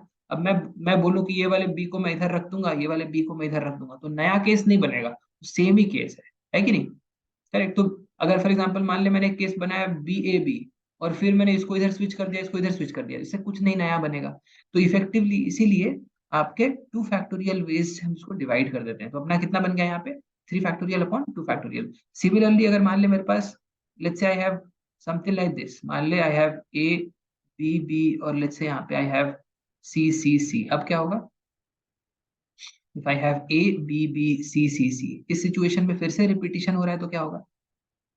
इस सिचुएशन में आपका रिपीटिशन फिर से हो रहा है तो क्या होगा? यहाँ पे हमारा 6 फैक्टोरियल डिवाइडेड बाई ये रिपीटिशन यहाँ पे 2 फैक्टोरियल, और ये वाला रिपीटिशन यहाँ पे 3 फैक्टोरियल। तो आई एम होपिंग कि समझ में आ गया होगा। क्लियर हुआ? तो ये अपना बन गया रिपीटिशन वाले सिनेरियो, है ना। तो डिस्टिंक्ट वाले सिनेरियो में n फैक्टोरियल, और रिपीटिशन वाले सिनेरियो में जितने बार आपका रिपीटिशन हो रहा है उससे डिवाइड कर दो, तुम्हारा काम हो जाएगा। ठीक है, आगे चलते हैं। अच्छा, अब अरेंजमेंट वाले केस में एक दो और इंपॉर्टेंट एलिमेंट्स ले लो। अरेंजमेंट वाले केस में, ठीक है, अगर फॉर एग्जांपल मान ले, let's say there are 4 letters and there are 4 envelopes. Okay, तो यहाँ पे कितने वेज बनेंगे अरेंजमेंट के? 4 लेटर्स, 4 एनवेलप्स, तो 4 factorial ways of arrangement. Correct. n places, n elements, arrange करो n फैक्टोरियल। अच्छा, अब लेकिन इसमें सिनेरियो थोड़ा सा बदल जाता है। अगर यहाँ पे एनवेलप्स की जगह पे मैं पोस्ट बॉक्स रख दूं, तो इफेक्टिवली इसमें ये भी एक चीज इंपॉर्टेंट बनता है ये अरेंजमेंट में, कि जो एलिमेंट्स है वो कितना एब्जॉर्ब कर सकता है। फॉर एग्जांपल यहाँ पे देख, post box can absorb multiple letters, लेकिन एनवेलप कैन एब्जॉर्ब ओनली 1। तो पोस्ट बॉक्स क्योंकि मल्टीपल कर सकता है, इसीलिए यहाँ पे देखो हर एक लेटर को तुम 4 तरीके से पोस्ट कर सकते हो। पहला लेटर को भी 4 तरीके से पोस्ट कर सकते हो, दूसरे को भी 4, तीसरे को भी 4, चौथे को भी 4। तो ये अपना 4 into 4 into 4 into 4 मतलब 4 to the power 4 बन जाएगा। करेक्ट। आई एम होपिंग कि समझ में आया होगा। ये 4 और 4 है, इसको मैं थोड़ा सा चेंज करता हूँ। अगर मान ले 3 लेटर है और 4 पोस्ट बॉक्सेस है, अब क्या होगा? अब समझ में आएगा कि कितने लोग एक्चुअली समझते हैं और कुछ लोग रैंडम फॉर्मूला इसमें m to the power n n to the power m याद करते हैं और उसके बाद भूल जाते हैं कि m क्या है n क्या है। ठीक है। यहाँ पे देखो 3 लेटर है, 4 पोस्ट बॉक्सेस हैं, तो हर एक लेटर 4 तरीके से पोस्ट होगा। हर एक लेटर कितने तरीके से पोस्ट होगा? 4 तरीके से। तो पहला लेटर कितने तरीके से पोस्ट होगा? 4। दूसरा वाला कितने तरीके से पोस्ट होगा? 4। तीसरा वाला कितने तरीके से पोस्ट होगा? 4। तो आंसर यहाँ पे होगा 4 to the power 3, ना कि 3 to the power 4। समझ में आया? इसीलिए इसीलिए सिर्फ फॉर्मूला याद करना यहाँ पे बहुत ही घातक स्ट्रैटेजी है। ठीक है। इस टाइप की चीजें मैं आपको फॉर्मूला डुबो देती हूँ। तो फॉर्मूला करो लेकिन समझ के करो। तो 3 लेटर और 4 पोस्ट बॉक्सेस हैं, तो आपका आंसर हो जाएगा 4 to the power 3। समझ में आया? समझ में आया? बढ़िया, वेरी वेरी गुड। काफी काफी उम्दा। अब देखो एक और इंटरेस्टिंग एलिमेंट इसके अंदर ध्यान से समझो। अगर मान ले फॉर एग्जांपल मेरे पास 7 लेटर्स हैं, ओके, और उन 7 लेटर्स में से मुझे 4 letter, you know let's say मेरे पास 4 ही एनवलप हैं, तो मतलब 4 ही मैं पोस्ट कर सकता हूँ। अब ये कितने तरीके से होगा? 7 लेटर है और 4 एनवलप है। अब क्या करें? 3 लेटर फाड़ दें क्या? क्या करना चाहिए इसके अंदर? 7 लेटर है और 4 एनवलप है। अब क्या होगा? अब धीरे से हम आ गए हैं आपके परम्यूटेशन वाले लेयर में। देखो 7 लेटर है, 4 एनवलप है, तो तुम 4 ही प्लेस कर सकते हो। तो तुम क्या करोगे? पहले 7 में से 4 सेलेक्ट करोगे। 7 में से 4 सेलेक्ट करोगे। इंटरेस्टिंग आया है कि 3 एनवलप और खरीद लेंगे। एग्जाम के बीच में कहाँ जाओगे खरीदने के लिए? है ना? एग्जाम के बीच में जाने भी नहीं देगा, एक बार निकल गया तो वापस नहीं आने देगा। ठीक है, वैसे तो निकलने भी नहीं देगा। तो 7 7 C 4, 7 में से 4 एलिमेंट सेलेक्ट कर लिया। ठीक है। अब 4 लेटर तूने सेलेक्ट कर लिया है। ठीक है, 4 लेटर सेलेक्ट कर लिया है। अब इन 4 लेटर्स को 4 एनवलप्स के साथ अरेंज कर देना है। तो 7 C 4 हो गया सिलेक्शन, और फिर 4 में से 4 अरेंज कर देने, तो 4 फैक्टोरियल। इनको क्या करें? ऐड करें कि मल्टीप्लाई? इनको क्या करें? ऐड करें कि मल्टीप्लाई? मल्टीप्लाई करेंगे, क्योंकि यहाँ पे एंड सिनेरियो है ना, यहाँ पे एंड सिनेरियो है। First I have to select 4 letters out of 7 and I have to arrange those 4 letters in 4 envelopes. Therefore 7 C 4 into 4 factorial. इसी को क्या बोलते हैं? इसी को बंधु बोलते हैं 7 P 4। तो NPR इज इक्वल टू होता है NCR into R factorial. And trust me, मैं एक्चुअली NPR यूज ही नहीं करता हूँ, मेरा काम NCR से ही चल रहा है। I don't use NPR. तो एनपीआर अगर इफेक्टिवली इन एसेंस मैं समझता हूँ, पर एनपीआर का फॉर्मूला मैं यूज करता नहीं। आई एम होपिंग समझ में आया होगा कि यहाँ पे अरेंजमेंट का केसेस कैसे चल रहा है। क्लियर हुआ कि नहीं? फटाफट बोलो। ब्यूटीफुल, क्या बात है। चलो अब कुछ और सिनेरियोज इसके अंदर दिखाता हूँ। ठीक है, कुछ और सिनेरियोज दिखाता हूँ। मान ले कि मेरे पास, for example let's say I have a scenario like this. मान ले इस टाइप का सिनेरियो है अगर अपने पास, कि हमने इसके अंदर 4 लेटर्स करे, पोस्ट बॉक्स करा, सब कुछ करा। अब इसमें एक दो इंपॉर्टेंट सिचुएशंस बनते हैं, वो मैं आपको समझाता हूँ। ठीक है, एक दो बड़े इंपॉर्टेंट सिचुएशंस बनते हैं, वो मैं आपको समझाता हूँ। देखो अगर फॉर एग्जांपल मान ले मेरे पास 4 लेटर है और 4 एनवलप है, तो total number of ways obviously तुम्हारे 24 हो जाएंगे, उसमें तो कोई दिक्कत वाली बात नहीं है। 4 फैक्टोरियल। इसमें से मान ले अगर ये फॉर एग्जांपल एड्रेस्ड एनवलप होता, ठीक है, अगर ये एड्रेस्ड एनवलप होता, हर एक के ऊपर एड्रेस लिखा हुआ ठीक है ना, तो 4 के ऊपर 4 पते लिखे हुए हैं। तुम्हारे पास 4 लेटर्स हैं जो तुमने लिखे, ताऊ को, फूफा को, मामा को, चाचा को, और उसके बाद तुमने, ठीक है, यहाँ भी 4 एनवलप्स हैं, ताऊ, फूफा, मामा, चाचा। करेक्ट। अब इनके ऊपर लेटर्स तुमने जो लिखे हैं, और इसके साथ उसकी बिचिंग कर रहे हो, ताऊ के साथ कि सर आप बहुत अमेजिंग हो, ठीक है, चाचा जी में मजा नहीं आ रहा है। ठीक है, समझ रहा है? और ये चिट्ठियां इधर उधर हो गई तो बहुत नेक्स्ट लेवल लोचा हो जाएगा तुम्हारे साथ। ठीक है ना? फूफा फूफा नाराज हो जाएंगे। करेक्ट। तो 4। अब यहाँ पे कितने नंबर ऑफ वेज में गलतियां हो सकती हैं? इस टाइप के क्वेश्चन आ जाते हैं कि in how many ways wrong choices can be made. अब देखो 4 लेटर है और 4 एनवलप है, तो टोटल तो 24 है, लेकिन सही प्लेस करने का एक ही तरीका है। यस और no?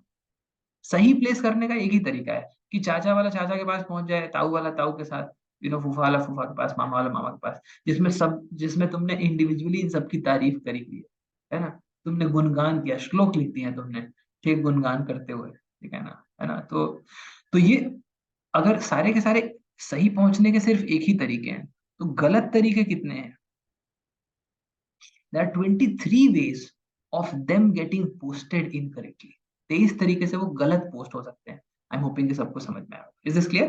The 23 ways of incorrect posting. अच्छा, अब तुमने एक चीज के बारे में बात सुना होगा, डिरेंजमेंट। ये डिरेंजमेंट नहीं है, दिस इज नॉट डिरेंजमेंट, है ना। क्वेश्चन आया इंटरेस्टिंग चैट के अंदर, then why D4 is 9? Because this is not derangement my friend, this is total number of wrong ways. Effectively इसके अंदर वो केसेस भी होंगे जिसमें कुछ ठीक जा रहे हैं, मान ले ताऊ फूफा वाला ठीक चला गया और चाचा मामा वाला गलत चला गया, है ना। ताऊ मामा वाला ठीक चला गया, चाचा फूफा वाला गलत चला गया। तो ये 23 के अंदर कुछ सही कुछ गलत दोनों है। डिरेंजमेंट में कुछ भी सही नहीं होता है, ठीक है। डिरेंजमेंट में कुछ भी सही, मतलब चार के चार गलत जा रहे हैं, चारों के चारों गलत चले गए, वो होता है डिरेंजमेंट। तो नंबर ऑफ रॉन्ग वेज और डिरेंजमेंट के अंदर फर्क समझ में आया। ये भी एक और बहुत बड़ा मिस्ट्री मिथ जो बहुत सारे लोग समझते नहीं है। फॉर्मूला तो डिरेंजमेंट का याद कर लिया, तो पता ही नहीं कि डिरेंजमेंट होता क्या है क्लियरली। आई एम होपिंग कि समझ में आ गया होगा कि रॉन्ग वेज में और डिरेंजमेंट में क्या फर्क है। आई एम होपिंग कि वो क्लियर हुआ होगा। अब डिरेंजमेंट क्या होता है, देख, डिरेंजमेंट इफेक्टिवली सारे के सारे एलिमेंट्स गलत चले गए, is given by this formula. तो ये आप फॉर्मूला नोट कर सकते हो। अगर जैसे 4 के लिए कैलकुलेट करना हो तो 4 factorial 1 upon 0 factorial minus 1 factorial plus 1 by 2 factorial minus 1 by 3 factorial plus 1 by 4 factorial. तो यहाँ पे यार देखिए, 1 0 फैक्टोरियल तो 1 ही होता है, तो ये एलिमेंट्स कैंसिल आउट हो जाएंगे। यहाँ पे अपना 1/2 आ गया, माइनस 1/6 आ गया, प्लस 1/24 आ गया। इन तीनों का अगर मैं एलसीएम ले लूं तो 24, तो 2 से 12 टाइम्स में, 6 से 4 टाइम्स में, और ये 1 टाइम्स में। और यहाँ पे अपने पास 4 फैक्टोरियल बाहर में 24 है ही, तो ये 24 इसके साथ कैंसिल आउट कर देगा, ये वाला पार्ट आपको 9 दे देगा। तो डिरेंजमेंट ऑफ 4 आ गया 9। आई एम होपिंग, तो ये हम डिरेंजमेंट के लिए ये वाला फॉर्मूला यूज करेंगे, और डिरेंजमेंट का मतलब क्या होता है वो मैंने बता दिया है। ठीक है, क्लियर समझ में आया? क्लियर समझ में आया? ब्यूटीफुल। ठीक है, अच्छा, तो ये वाला पार्ट हम लोगों ने समझ लिया, अरेंजमेंट वाला।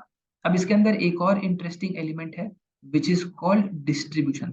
थोड़ी सी बात डिस्ट्रीब्यूशन के बारे में भी कर ली जाए, फटाफट सुनो। अगर मैं if I talk about if I talk about distribution, सुनो ध्यान से। डिस्ट्रीब्यूशन वाली बात थोड़ी सी कर ली जाए, फिर थोड़ी सी बात हम बात कर लेंगे यहाँ पे परम्यूट या अपना सर्कुलर के बारे में। सर्कुलर बहुत छोटा सा है, उसमें कोई बहुत ज्यादा बिग डील भी नहीं है। देखो, डिस्ट्रीब्यूशन के बारे में सुनो, बहुत इंटरेस्टिंग कॉन्वर्सेशन होता है डिस्ट्रीब्यूशन का। अगर फॉर एग्जांपल मान ले तेरे पास एक सिनेरियो बन रहा है, ठीक है।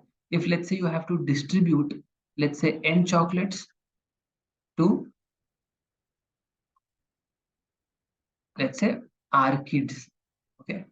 तो यहाँ पे चॉकलेट्स का सीन क्या है, आइडेंटिकल है, ठीक है ना। सारे के सारे मेलेडी है, ठीक है, तो मेलेडी खाओ खुद जान जाओ। और यहाँ पे r किड्स है, वो सारे के सारे सेम तो नहीं हो सकते।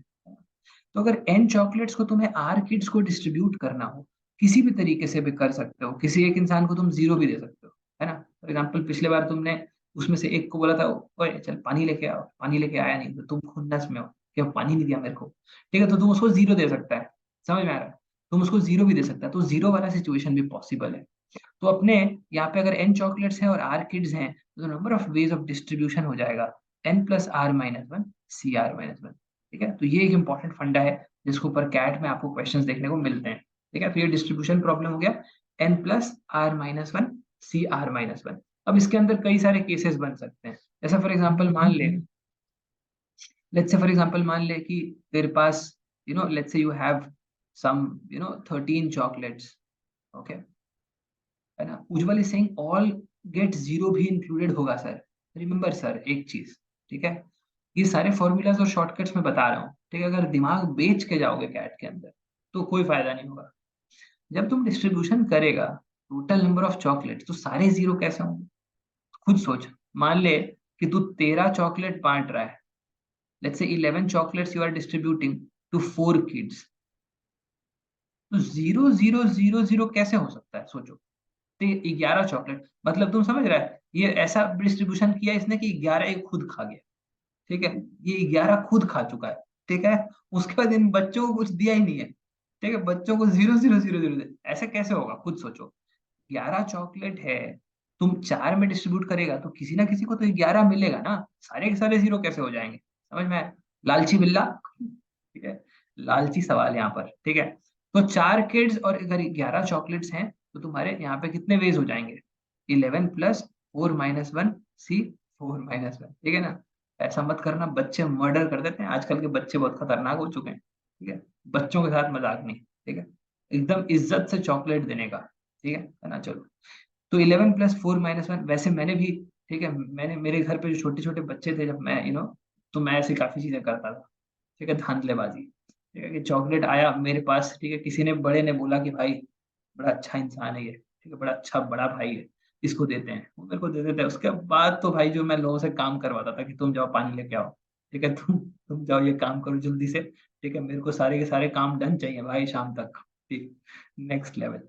अभी 11 प्लस 4 माइनस 1 सी 4 माइनस 1, ये वाला अपना सिनेरियो यहाँ पे बन जाता है, ठीक, समझ में आ गया। अब इसके अंदर मल्टीपल सिनेरियोज बनते हैं कि फॉर एग्जांपल मान ले कि ऑड नंबर ऑफ चॉकलेट्स देने हैं, यस, या बेयर मिनिमम सबको एक मिलना चाहिए। उन सिचुएशंस को तुम्हें केस टू केस बेसिस पे डील करना पड़ेगा। तो जैसे मान ले ये बोल दिया कि सबको एक एक मिलना चाहिए, तो सबसे पहले सबको एक एक दे दो, सबको एक एक दे दो, तो यहाँ पे क्या हो जाएगा, 7 चॉकलेट्स हो जाएंगे, और उसके बाद 4 किड्स हो जाएंगे। तो अब उसमें 7 प्लस 4 माइनस 1 सी 4 माइनस 1 लगाओ, समझ में आया? तो इंडिविजुअल आपको फिर केस टू केस लेना पड़ेगा, बट ओवरऑल हमारा सिनेरियो क्या बनता है यहाँ पे, n plus R minus 1 C R minus, ठीक है, ये हो गया। अब चलो आगे चलते हैं, इसके अंदर कुछ और इंटरेस्टिंग एलिमेंट्स के बारे में बात करते हैं।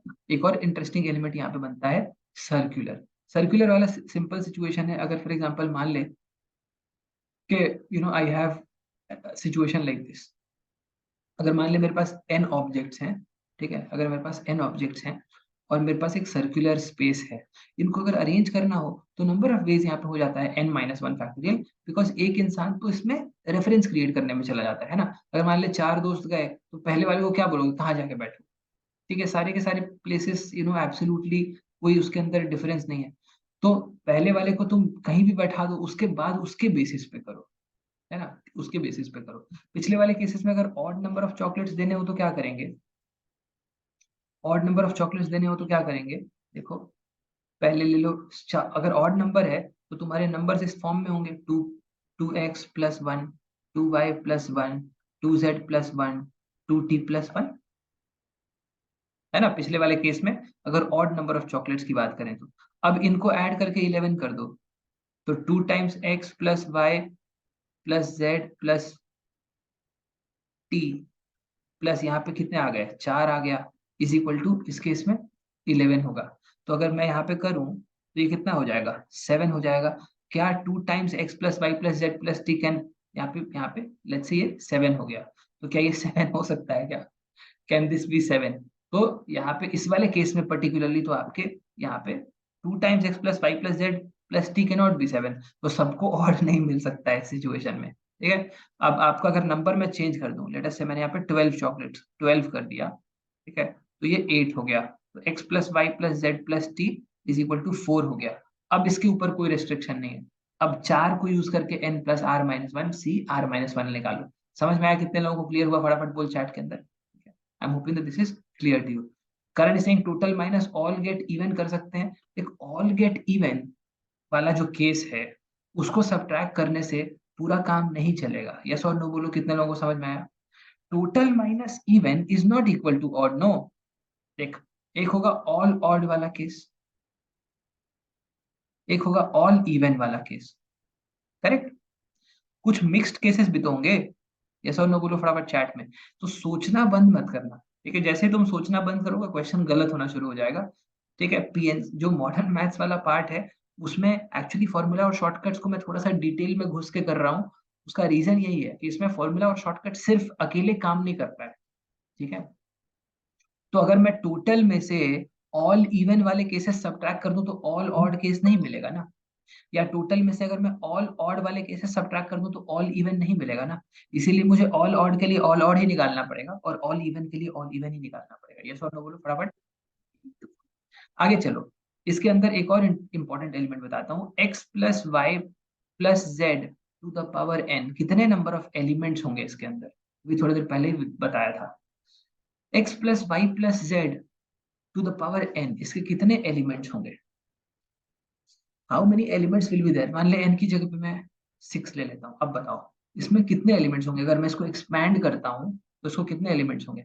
अब देख, बाइनोमियल का फंडा और डिस्ट्रीब्यूशन का फंडा साथ में लगेगा तो ये वाला क्वेश्चन बनेगा एकदम सुपर ब्यूटीफुल। देखो, अगर यहाँ पे 6 एलिमेंट्स, यहाँ पे इन तीनों के जो पावर्स हैं वो डिस्ट्रीब्यूट होकर कितना बनेगा? 6। कोई भी टर्म होगा, कोई भी टर्म होगा, उसमें इन तीनों का जो पावर होगा वो मिला के हमेशा 6 बनेगा। यही बेसिक फंडा होता है बाइनोमियल का। तो अगर इन तीनों का पावर 6 होगा तो हम ऐसा बोल सकते हैं, मान ले x का पावर a है, y का पावर b है, z का पावर c है, तो हम ऐसा बोल सकते हैं कि a plus B plus C is equal to 6। तो अब इफेक्टिवली क्या बन गया? Distribution problem. तो ये क्या हो जाएगा? 6 प्लस 3 माइनस 1 c 3 माइनस 1, क्या बन जाएगा? 8c2। तो 8 इंटू 7 डिवाइडेड बाई 2 क्या हो जाएगा? तो number of terms in the expansion, I am hopping कि समझ में आया होगा। Is this clear?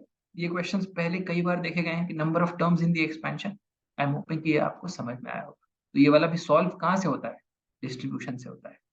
ठीक, यहाँ पे आ जाओ। अगर n ऑब्जेक्ट्स हैं आपके, तो n माइनस 1 फैक्टोरियल हो जाता है, बिकॉज एक ऑब्जेक्ट रेफरेंस क्रिएट करने में लग जाता है। और अगर मान ले यहाँ पे let's say I have a scenario जहाँ पे क्लॉकवाइज और एंटी क्लॉकवाइज अरेंजमेंट एकदम सेम है, ठीक है।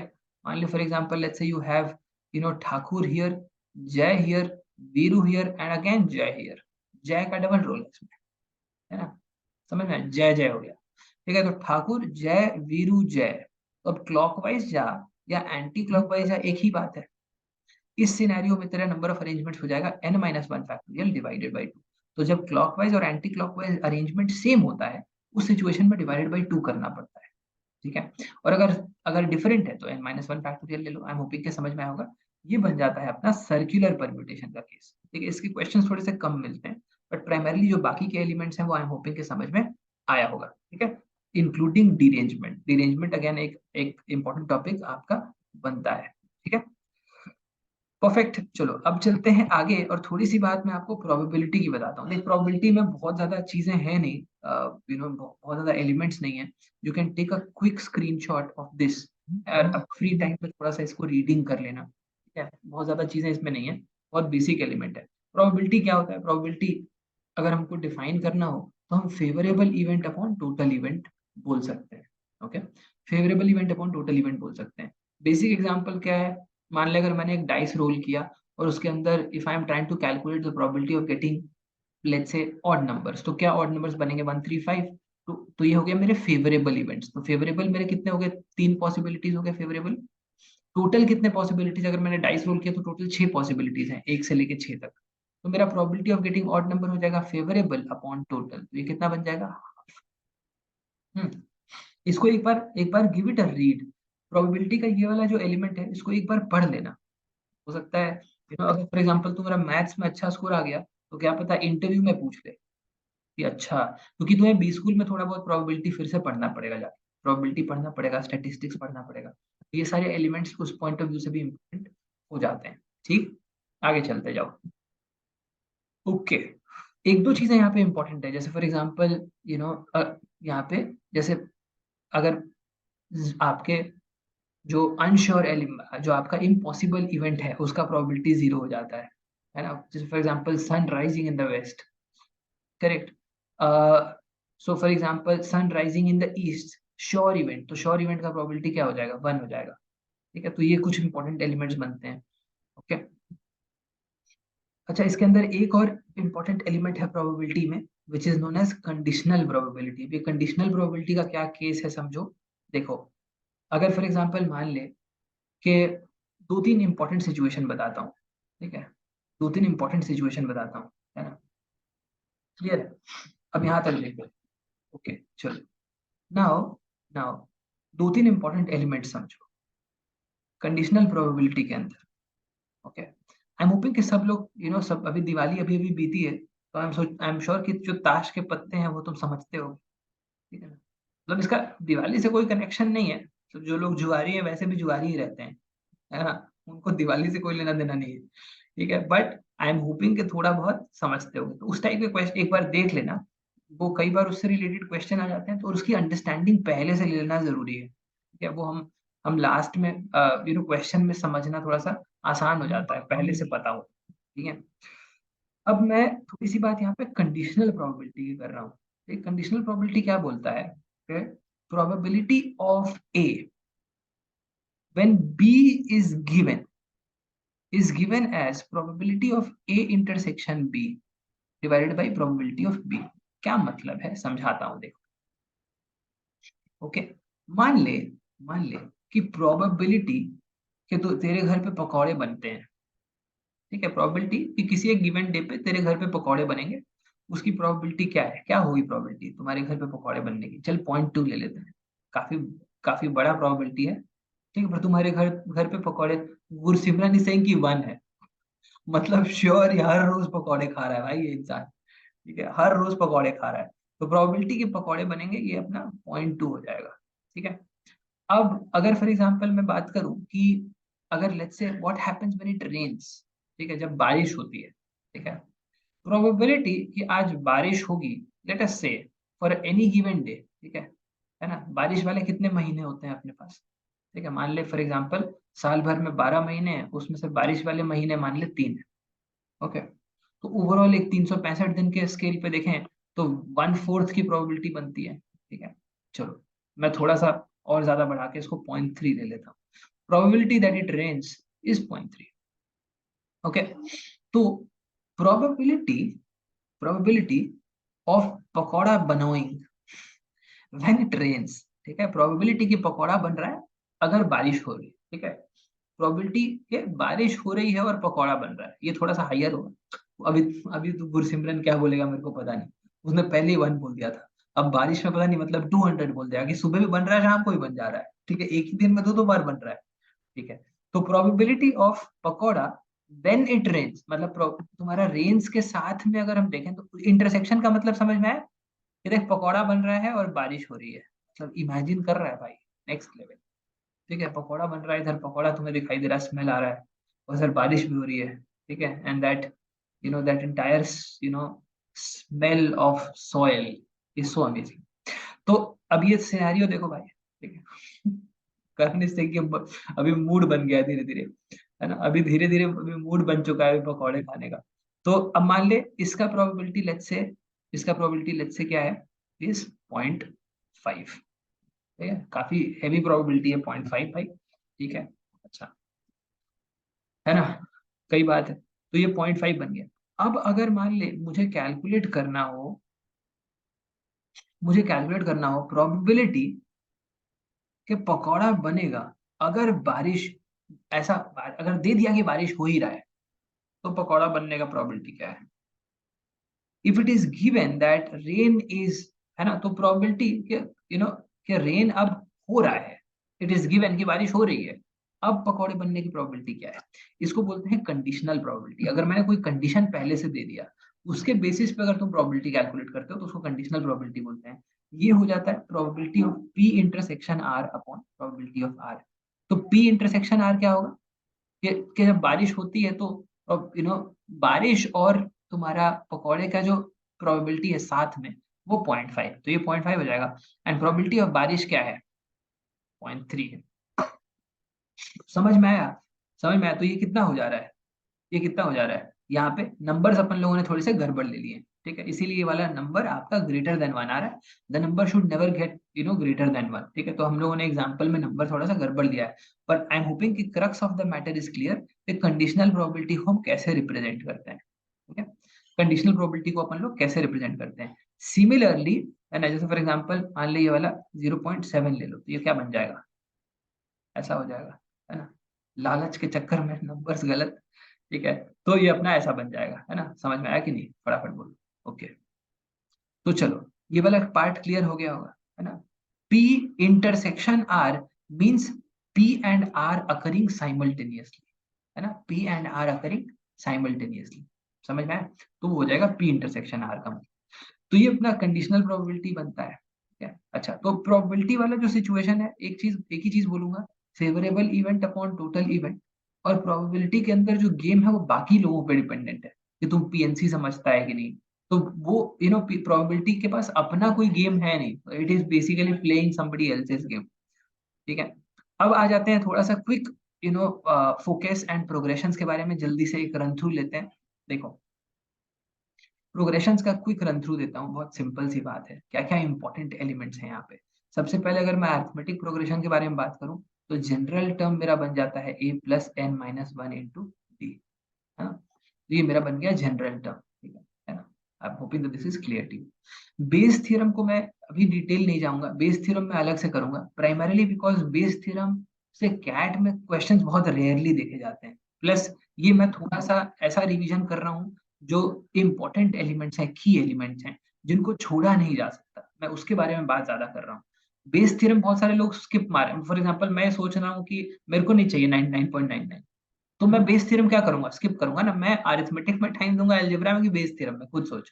तो बेस थ्योरम में अलग से एक छोटा सा वीडियो बनाऊंगा, जो तुम चाहो अगर देखना तो तुम देख सकते हो, तुम चाहो अगर स्किप करना तो कर सकते हो, तुम्हारा मन है, तुम 99.99 करना चाहते हो देखो, अगर तुम स्किप करना चाहते हो स्किप कर दो, ठीक है। बट ये वाले वीडियो के अंदर मैं वो एलिमेंट्स कर रहा हूँ जो आप स्किप नहीं कर सकते हैं, from progression stand point, from probability stand point, PNC stand point, वो इंपॉर्टेंट एलिमेंट्स में डील कर रहा हूँ, ठीक है।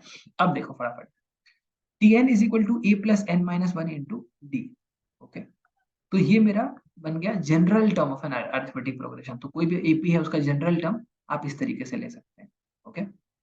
अच्छा, उसके अलावा और क्या एलिमेंट है यहाँ के, सम ऑफ एन टर्म्स हो जाता है अपना n by two, two a plus n minus one into d. Sum till n terms, sum till n terms calculate करने का एक और तरीका है n by two a plus l, ठीक है। तो ये आपके इंपॉर्टेंट फॉर्मूलाज बन जाते हैं एपी के पॉइंट ऑफ व्यू से, ठीक है। एपी के पॉइंट ऑफ व्यू से ये अपना इंपॉर्टेंट फॉर्मूलाज बन जाता है। एक दो इंपॉर्टेंट स्पेशल सीरीज के बारे में बताऊंगा, पहले फटाफट इसको देख लो अच्छे से, ठीक है। तो ये बन गया मेरा जनरल टर्म, करेक्ट, बढ़िया। तो ये हो गया एपी के केस में, है ना। कोई भी नंबर है, फॉर एग्जाम्पल मान ले 1 है, 3 है, 5 है, 7 है, ऐसे करके। तो जनरल टर्म इसमें हम क्या लिख सकते हैं, first term plus n minus one into, common difference क्या है, कॉमन डिफरेंस क्या है, 2 है। तो यहाँ पे क्या लिख सकते हैं, 1 plus two n minus two, मतलब 2n माइनस वन हो जाएगा general term of this AP. समझ में आया, इसमें समझ में आया। तो जनरल टर्म हम ऐसे लिख सकते हैं। अब अगर फॉर एग्जांपल मान ले मेरे को इसको, इसके 50 टर्म्स का सम निकालना हो, तो मैं एस एन यूज करूँ। समझ में आ गया, परफेक्ट।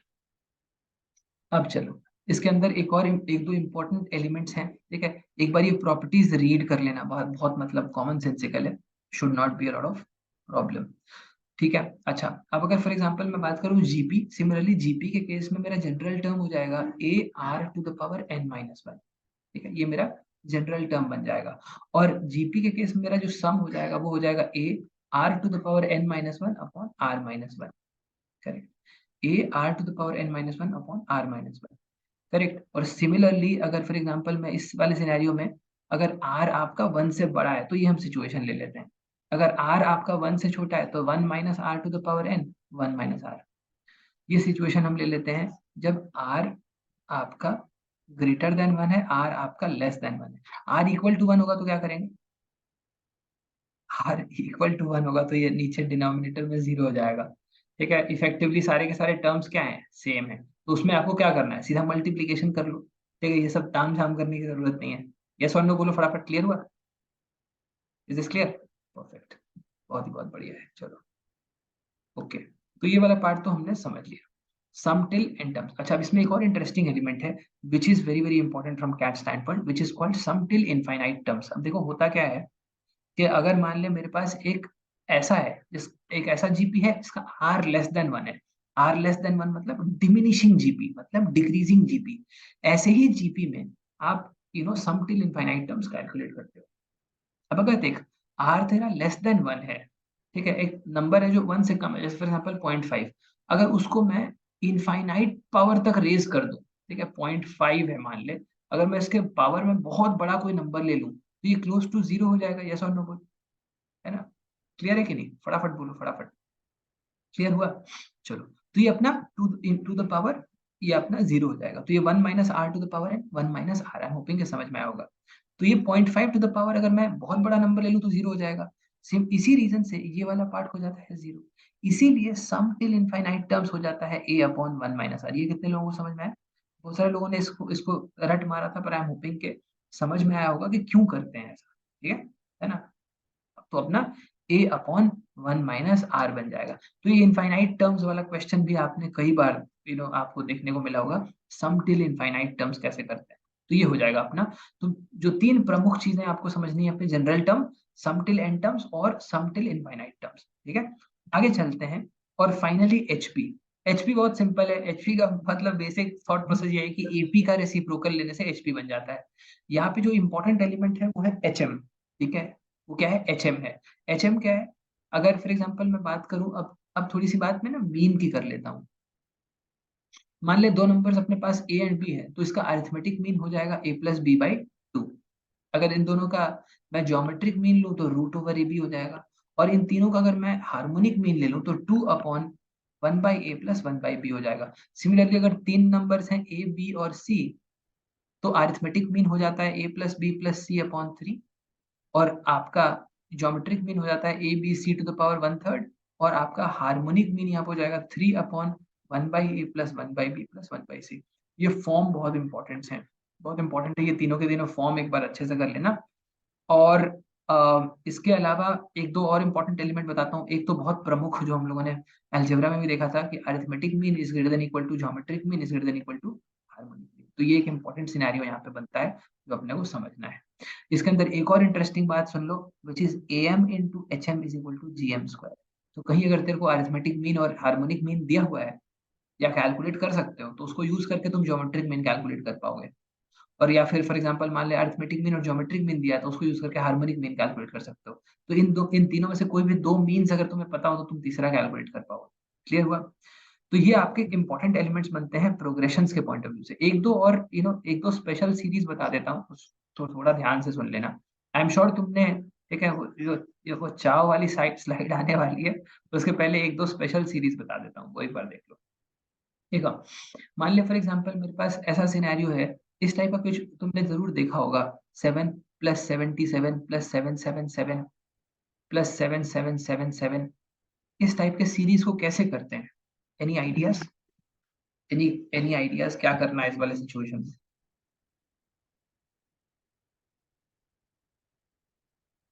तो थोड़ी सी मैं स्पेशल सीरीज की बात कर लेता हूँ। तो ये एक स्पेशल सीरीज है, ठीक है ना। बचपन में एनसीईआरटी में हमारा एक एक्सरसाइज होता था, मिसेलेनियस एक्सरसाइज, याद है? एक एक्सरसाइज होता था ना एनसीईआरटी में मिसेलेनियस, जो हमने मान लिया था कि ये टीचर करेगा।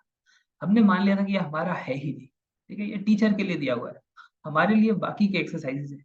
मैं मेरे को याद ही नहीं है कि हम उसको इस तरीके से स्किप मार देते थे जैसे है ही नहीं।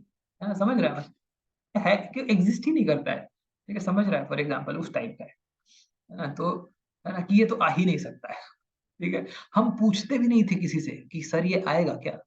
जैसे फॉर एग्जाम्पल कई बार कुछ कुछ क्वेश्चन होते हैं ना, हम पूछ लेते हैं सर से कि ये आएगा कि नहीं एग्जाम में, है ना। हम पूछ भी नहीं रहे हैं कि आएगा कि नहीं, मतलब हमने दिमाग के अंदर नहीं नहीं नहीं, तो अपने लेवल का ही नहीं, हटाओ यार, ठीक है ना? सब हम ही करेंगे तो टीचर क्या करेगा। ठीक है, तो उस वाले कैटेगरी, तो उस वाले में ये वाला क्वेश्चन जरूर अगर तुम्हें याद हो तो तुमने देखा होगा। देखो, मैं तो देखा था और देख के मैं काफी डर गया, फिर मैंने किताब नहीं खोला बहुत टाइम तक। ओके, 7+7 7+7 ऐसा ऐसे टाइप की चीजें हैं। अब देखो इसको सॉल्व करते कैसे हैं। बहुत सेट प्रोसेस है, स्पेशल सीरीज का प्रोसेस बहुत सेट है। अब मैं यहाँ से 7 कॉमन ले लूँ तो 1+1 1+1 1 1+1 1 1 1, ठीक है, ऐसे करके होगा। मान लिया यहाँ पे for example let's say 10 terms दिया हुआ है, तो ऐसा हो जाएगा सिनेरियो। अब अगर मैं फॉर एग्जाम्पल इसको 9 से मल्टीप्लाई कर दूं तो ये बन जाएगा 7/9, यहाँ पे 9 +9 9 +9 9 9 +9 9 9 9, so on and so fourth till 10 terms. अब देखो, अब ये फंडा बहुत आसान हो जाएगा, अब इसको सॉल्व करना इजी हो जाएगा। क्यों? 7/9 है, 9 को लिख दो 10 - 1, 99 को लिख दो 10² - 1, 999 को लिख दो 10³ - 1, so on and so fourth. 10 terms है तेरे पास। तो यहाँ पे क्या बन गया, 7/9, 10 + 10² + 10³ टिल 10⁻10, ये बन गया तेरा जीपी सम। और यहाँ पे कितनी बारी वन आएगा, वन, यहाँ पे 10 टर्म्स है तो 10 बार आएगा, तो बन गया। ये क्वेश्चन हो जाएगा सॉल्व। ये आई एम होपिंग कि समझ में आया होगा। ये वाला स्पेशल सीरीज कैसे सॉल्व करना है समझ में आया? ये वाला स्पेशल सीरीज कैसे सॉल्व करना है समझ में आया? ब्यूटीफुल। अच्छा, अब मैं थोड़ी सी बात एक एजीपी सीरीज की कर लूं। नाम तो सुना ही होगा तुमने, नाम सुना है? कि सुन के इसको भी इग्नोर मारते रहे हो लाइफ भर, ठीक है, सुनो ध्यान से। अब मैं थोड़ी सी बात एजीपी सीरीज की करता हूँ, सुनो। अब फॉर एग्जांपल एजीपी सीरीज क्या होता है, एक ही सीरीज के अंदर अगर एपी और जीपी दोनों दिखाई दे, example 1 into 2, 2 into 2 square, 3 into 2 cube, 4 into 2 to the power 4, ऐसा चल रहा है। तो देख इस वाले में क्या हो रहा है, ध्यान से अगर देखेगा तो, अगर तुम ध्यान से देखेगा तो एक टर्म और लिखता हूं तो और अच्छे से दिखाई देगा, ऐसा चल रहा है। तो देख इसमें एक पार्ट एपी में चल रहा है ना, 1 2 3 4 5 ऐसा चल रहा है, और एक पार्ट जीपी में चल रहा है, 2 2 square, 2 cube, 2 to the power 4, 2 to the power 5 ऐसा चल रहा है। अब इस सिचुएशन में अपने को सॉल्व करना कैसे है, मान ले मेरे को ये कैलकुलेट करना है, ठीक है। लेट अस से कि मैंने इसको लेट्स से एक्स लिख दिया, okay, I have to calculate this. अब इसका फंडा बहुत सेट है, स्पेशल सीरीज का फंडा सेट होता है, एक बार समझ में आ गया ना तो हर क्वेश्चन में सिमिलर ही करना है। अब देखो करना क्या है इसमें, कि 1 into 2 है, इसको क्या करो, इसका जो कॉमन रेशियो है जीपी का उससे मल्टीप्लाई कर दो, क्या आ जाएगा, 2x। आ गया 2x। 2x आने के बाद क्या होगा, ठीक है, 2x आने के बाद क्या होगा, यहाँ पे ये वाला जो टर्म है उसको एक एक प्लेस शिफ्ट करके लिखो। तो 1 into 2 है, इसको 2 से मल्टीप्लाई कर दिया तो यहाँ पे 1 into 2 स्क्वायर आ जाएगा। 2 into 2 स्क्वायर को एक प्लेस शिफ्ट करके 2 से मल्टीप्लाई किया तो 2 to the power 3 आ जाएगा। यहाँ पे 2 to the power 3 को 2 से मल्टीप्लाई किया 2 to the power 4 आ जाएगा। तो अब देखिए यहाँ पे हो क्या रहा है, पूरा का पूरा खेल अब आसान हो जाएगा, सब्ट्रैक्ट कर दो, ठीक है, इसमें से इसको सब्ट्रैक्ट कर दे तो x माइनस 2x क्या गया, minus x, is equal to यहाँ पे 1 into 2, ये वाला पार्ट तो एज इट इज आ गया। 2 into 2 square minus 1 into 2 square क्या दे देगा, 2 square. 3 into 2 cube, 2 into 2 cube subtract करो क्या दे देगा, 2 cube. 4 into 2 to the power 4, 3 into 2 to the power 4 क्या दे देगा, 2 to the power 4। तो इसका मतलब ये पूरा का पूरा टर्म अब क्या बन गया, जीपी बन गया, जिसका सम तुम्हें पता है। तो इफेक्टिवली एजीपी को तुमने किस में कन्वर्ट कर दिया, जीपी सम में कैलकुलेट। आई एम होपिंग कि समझ में आएगा। तो इस तरीके से आप इस टाइप का क्वेश्चन जो एजीपी वाला है उसको निपटा सकते हो। आई एम होपिंग कि समझ में आएगा। तो फंडा क्या है, सिंपल है, तुम्हारे जीपी सीरीज का जो कॉमन रेशियो उससे मल्टीप्लाई करो और एक यूनिट शिफ्ट करके, एक प्लेस शिफ्ट करके, ठीक है, इसको लिख डालो तो फिर आपको सॉल्व हो जाएगा। एक दो इसके क्वेश्चन सॉल्व कर लेना and it is going to help. So guys, with that we come to the end of our discussion for today, which effectively summarizes all the key elements, ठीक है, जो आपके जो एब्सोल्यूट बेसिक की elements हैं उसको हम समराइज करते हैं, ठीक है। आई एम होपिंग कि मजा आया होगा। I will keep meeting you all, I am hoping that you are all having a lot of fun and you are learning. Make sure that you utilize. और एक चीज जो हमेशा बोलता हूँ फिर से बोलूंगा कि don't lose faith, because the winner will be decided in the end. Thank you so much. God bless. तब तक फाइट मारते चलो। Bye bye.